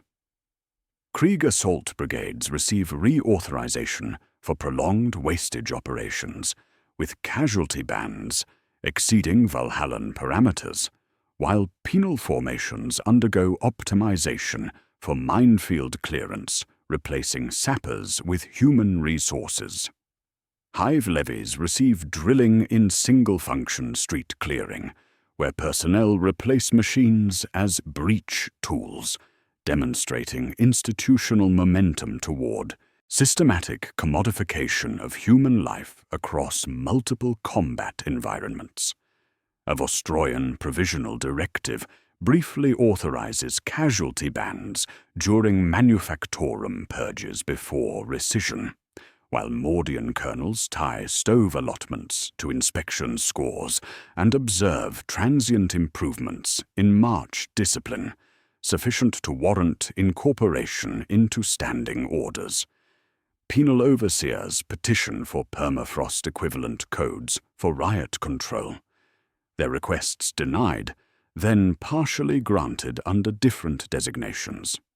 Each step appears small and practical in isolation, but collectively represents systematic expansion of conditioning, protocols producing compliant personnel, adapted for consumption rather than individual development. Budget projections demonstrate economic incentives favoring expansion of expendable doctrine across multiple force types through mathematical models showing systematic human expenditure produces strategic results at lower economic cost than conventional approaches requiring extended training, specialized equipment, and individual preservation protocols. Segmentum obscurus analysis projects 5% shift of winter theaters to Valhallan formations, yielding 12% reduction in artillery ammunition issue, 7% reduction in heavy vehicle fuel allotments, and 31% increase in transport embarkations, creating success metrics for 3 distinct bureaucracies simultaneously. The long-term account remains unsettled in ledgers silent, where calculation matters most. Forces buying victories with bodies hollow out veteran strata, faster than institutional memory can be replaced.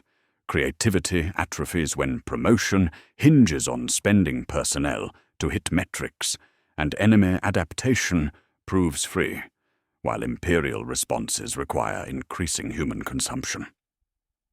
Budget annexes project sector-wide 12% improvement in time to objective through expanded expendable conditioning, while modeling 8% reduction in ordnance consumption. But no line item accounts for grief, strategic flexibility lost, or institutional knowledge consumed alongside individual lives. These economic calculations raise fundamental questions about long-term consequences for Imperial military effectiveness when systematic human expenditure replaces tactical development and strategic innovation with renewable resource consumption optimized for short-term objectives. How these economic models shape individual human experience involves examination of systematic psychological damage extending beyond tactical effectiveness to encompass broader questions about institutional architecture, treating people as interchangeable components rather than irreplaceable assets, the machine having found a way to save resources by spending the irreplaceable, while maintaining ledgers that never account for what cannot be invoiced or replaced. The economic architecture that reduces human beings to renewable resources operates with mathematical precision. Yet within this machinery, individual stories emerge that challenge the institutional assumption of complete psychological dissolution. Sergeant Kane represents a statistical anomaly, a 12-year veteran whose survival suggests that systematic dehumanization, while brutally effective, remains incomplete in exceptional cases where individuals develop psychological strategies enabling retention of human empathy while maintaining institutional compliance. His existence reveals hidden infrastructure of human resistance operating within systems designed to eliminate individual identity. Kane's survival strategies operate through careful emotional compartmentalization that preserves fragments of human connection while preventing psychological patterns that would trigger commissarial attention. He teaches new conscripts by arranging the world into compartments he can live inside, orders in one, bodies in another, memory sealed where it cannot fog the lenses. During instruction, he demonstrates how to eat a ration brick without shattering teeth, sliding a slice under the helmet rim, and counting 20 breaths before biting. He shows recruits how to warm power cells against their ribs until the satisfactory click indicates successful thermal management, and how to perform latrine drills with timers because 90 seconds of exposure means hypothermic onset regardless of necessity.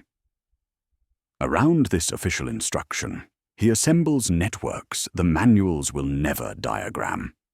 The stitchers sit near stoves, patching insulation with gut thread that stays flexible in extreme cold, paid in dry socks, and heating privileges on alternating nights. The listeners make space for last words without names, because a name spoken twice becomes an injury you cannot amputate. Quartermasters maintain shadow supply lines, trading thermal tape for ammunition, and the promise that split gloves during whiteouts will be noticed and addressed. None of this breaks regulation, because none of it exists in documentation, persisting, because soldiers who forget to die efficiently cost more than extra thread or heating fuel. Kane's defiance measures itself in invisible increments. He files heater malfunction reports that redirect surplus tabs to squads with frostbite cases. He miscopies serial numbers, so recruits who shake during ice vigils receive leeward sentry assignments instead of ridge exposure. He teaches the prayers chaplains require while adding the other instructions: count breaths to 4, flex toes on every 6th count, blink on the 8th so eyelids do not freeze shut. Commissars hear creeds delivered with perfect cadence while missing the arithmetic that keeps pulses in fingers long enough to fire when permafrost transmissions arrive. Thermal brotherhood emerges through bonds formed around shared survival that transcend official military hierarchy. Veterans who share heating tabs create relationships based on mutual dependence rather than formal rank structure, their cooperation extending beyond tactical necessity to encompass emotional support operating independently of commissarial oversight. They call it thermal brotherhood when they call it anything, but the practice is older than names, and as simple as a bent tin cup making rounds, counterclockwise through circles where each member counts 4 sips before continuation. You share heat not because you love the man beside you, but because someone shared when love had no function and rules provided the only available mercy. Coping mechanisms develop around certainty of death through rituals that assert individual agency within systematic consumption. Caney maintains a small metal fragment, grown smooth under glove fabric, until it stopped meaning anything except weight. A piece of home that functions as psychological anchor, preserving individual identity, despite conditioning designed to eliminate personal attachment. He writes letters using words that might be logistics reports: socks intact, rations sufficient, rifle functional, because emotional language creates vulnerabilities that commissars exploit, while functional reporting maintains human connection through indirect communication. Other veterans cultivate similar private resistance through behaviors that preserve humanity without triggering institutional attention. A whispered count during weapon maintenance, precise bootlacing patterns that assert individual choice, or silent star counting during night watches create spaces for personal agency within architecture designed to eliminate autonomous decision-making. These acts do not change statistical outcomes, but maintain psychological resources, enabling continued function, despite systematic exposure to massive casualty rates. During the final ice vigil preceding deployment, Caney walks among recruits maintaining silent watch through temperature drops, testing the boundary between consciousness and hypothermic shutdown. His instruction operates through demonstration rather than verbal communication, showing proper heating tab positioning for maximum efficiency while maintaining vigil discipline. How to recognize hypothermic onset without violating silence requirements, and thermal resource coordination through minimal movement appearing as random position adjustment. The teaching perpetuates survival techniques, increasing functional deployment probability while maintaining institutional compliance, creating knowledge transfer, operating independently of official protocols while preserving fragments of human empathy. As frost accumulates on eyelashes and breath crystallizes in the air, Caney identifies recruits demonstrating psychological patterns suitable for inclusion in informal support networks while maintaining conditioning responses. He observes not for commissarial assessment, but for indicators suggesting capacity for emotional compartmentalization and human connection despite systematic modification. His evaluation creates informal recruitment for survival networks, providing psychological resources that formal structure cannot supply, perpetuating both expendable effectiveness and human resistance through methods operating below official observation. The vigil concludes with recruits demonstrating proper conditioning while possessing unofficial survival knowledge that may prove decisive during operational deployment. Caney's instruction creates individuals who comply with institutional requirements while retaining psychological resources, enabling continued function, perpetuating both system compliance and human resistance through careful balance between institutional necessity and individual preservation. What individual survival means within systems designed to consume human beings as renewable resources involves questions extending beyond tactical effectiveness to encompass psychological preservation and human identity under institutional architecture, prioritizing collective objectives over individual welfare. How this cycle perpetuates itself across generations through informal knowledge transfer reveals hidden infrastructure of human resistance operating within expendable doctrine, creating survival mechanisms that maintain institutional effectiveness while preserving fragments of humanity that systematic conditioning cannot completely eliminate. The transport ships return from Kolat Station with cargo holds that carried 12,000 soldiers outbound, and now accommodate only medical waste and salvaged equipment, their emptiness representing successful completion of institutional objectives rather than operational failure. Below on Valhalla's frozen surface, atmospheric readings register -47 degrees Celsius as the brief thaw season enables another conscription cycle. The temperature differential between lethal and merely brutal, creating optimal conditions for systematic human processing that has continued unchanged for 3 centuries. The tithe collectors move through hab blocks with industrial precision, their servitors dragging processing equipment and data slates glowing with 40 million names representing the annual minimum required to meet levy obligations.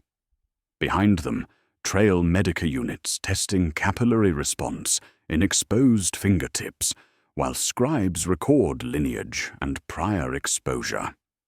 The selection procedures operating through institutional memory that preserves practices maximizing tactical effectiveness while minimizing economic costs regardless of accumulated human suffering across generations.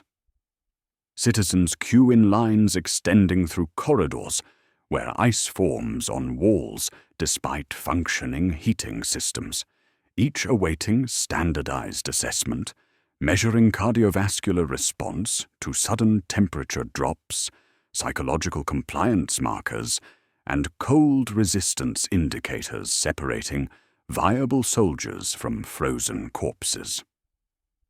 The administrative machinery processes these selections through refined classification systems where each conscript receives datum symbols denoting psych profile compliance, cold tolerance ratings, and notations for prior infractions.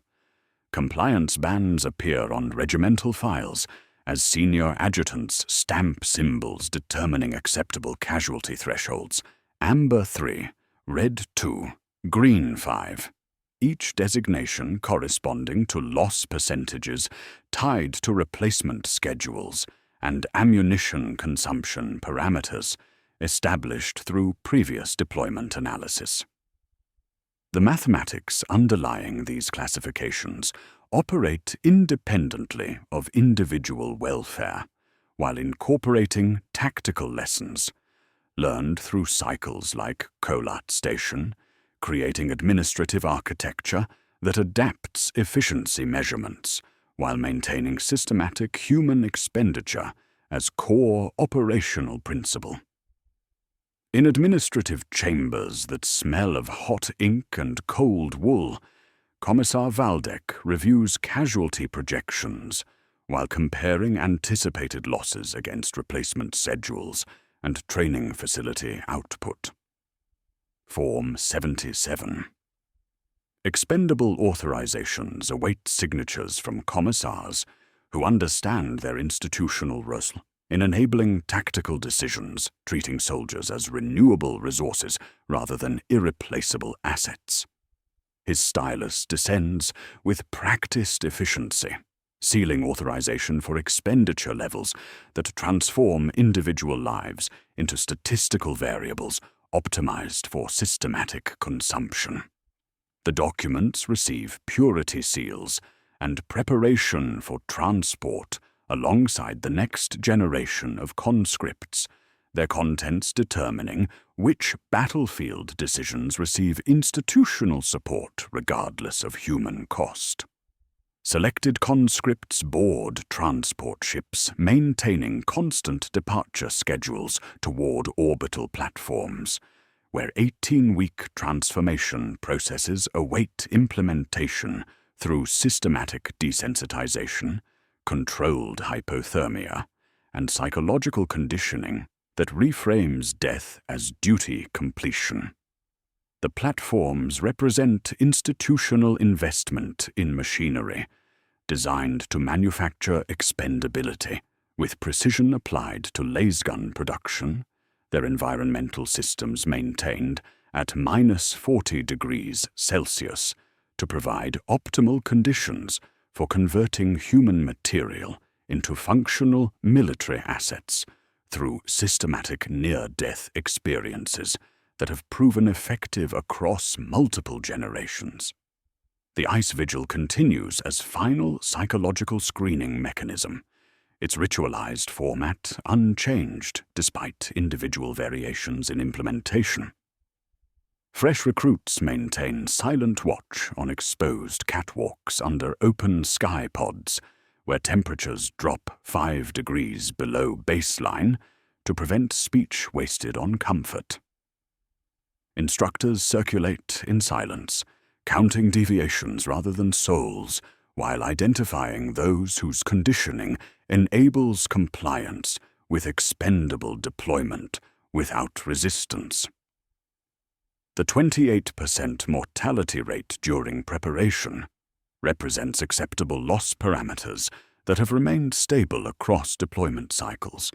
Medical reports classifying causes through clinical categories that reduce individual deaths to statistical abstractions.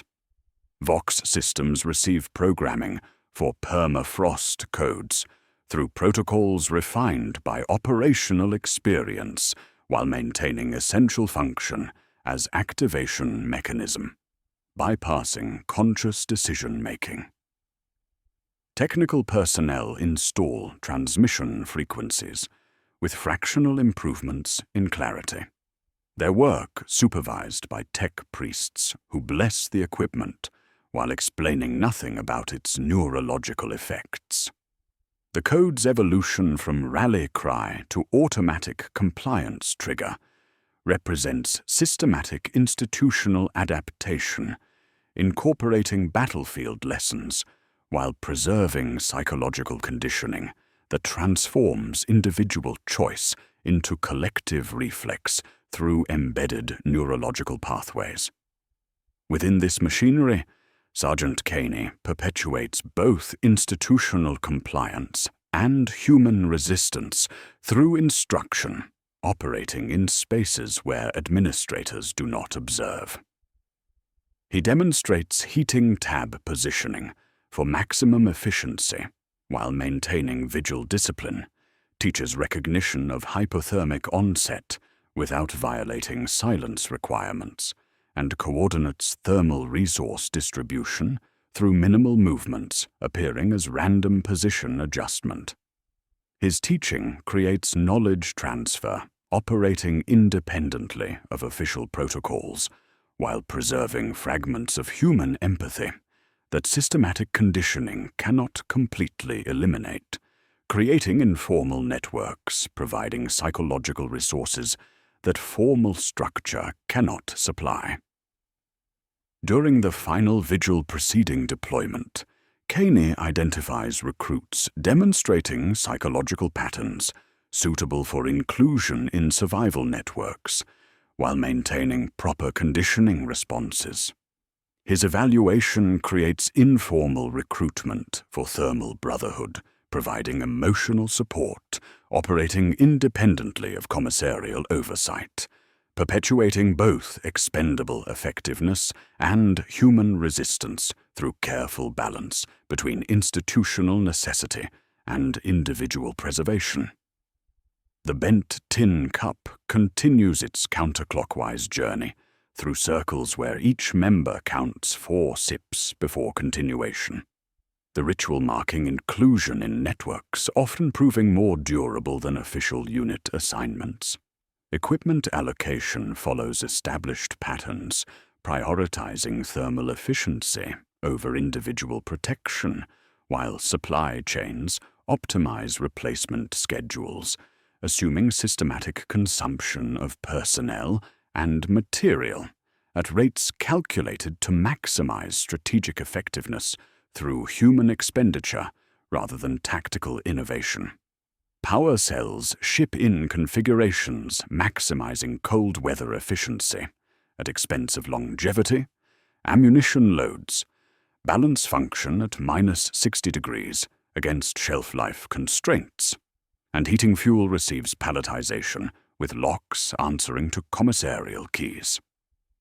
The Form 77.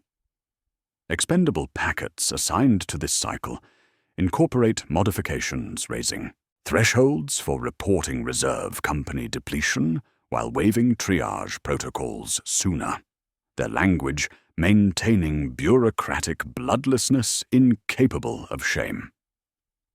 Transport ships depart orbital stations with cargo holds configured for maximum capacity rather than human comfort, their manifests listing replacement equipment alongside replacement personnel in quantities revealing institutional priorities through resource allocation. Each vessel carries approximately 12,000 conscripts toward training facilities, where systematic transformation will either produce functional soldiers or process them through mortality statistics appearing in quarterly reports without editorial comment.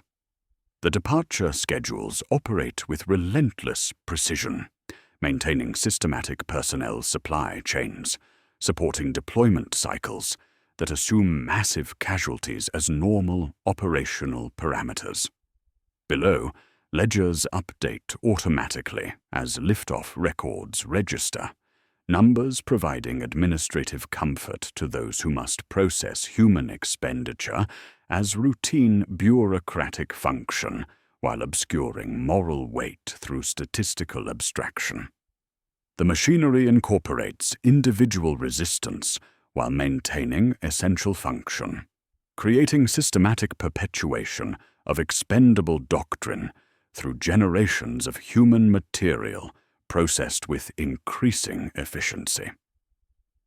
Economic projections continue favoring approaches consuming soldiers rather than equipment, while budget allocations demonstrate institutional commitment to human expenditure as optimal resource allocation within imperial military structures. No triumph accompanies this continuity, only relentless precision of institutional machinery processing human material with industrial efficiency, improved across centuries while maintaining essential architecture, treating individual lives as renewable resources. The transport ships disappear into void, carrying another generation trained to die efficiently in frozen battlefields across the galaxy, their cargo representing systematic success in manufacturing expendability, as efficiently as the Imperium produces strategic objectives through human consumption rather than preservation. The cycle completes itself through institutional memory that adapts tactics while preserving core methodology. Each departure followed by automatic requisition for replacement conscripts, maintaining seamless transition from casualty documentation to resource replenishment without administrative delay. The machine turns with mathematical precision, transforming children of a frozen factory world into components whose primary value lies not in survival, but in their systematic expenditure at commands they have not yet heard. The winter never ends for the Imperium's expendable forces, their institutional architecture perpetuating itself through consumption of human material while maintaining tactical effectiveness through conditioning that eliminates individual identity in service to collective objectives that measure success through expenditure rather than preservation of the irreplaceable.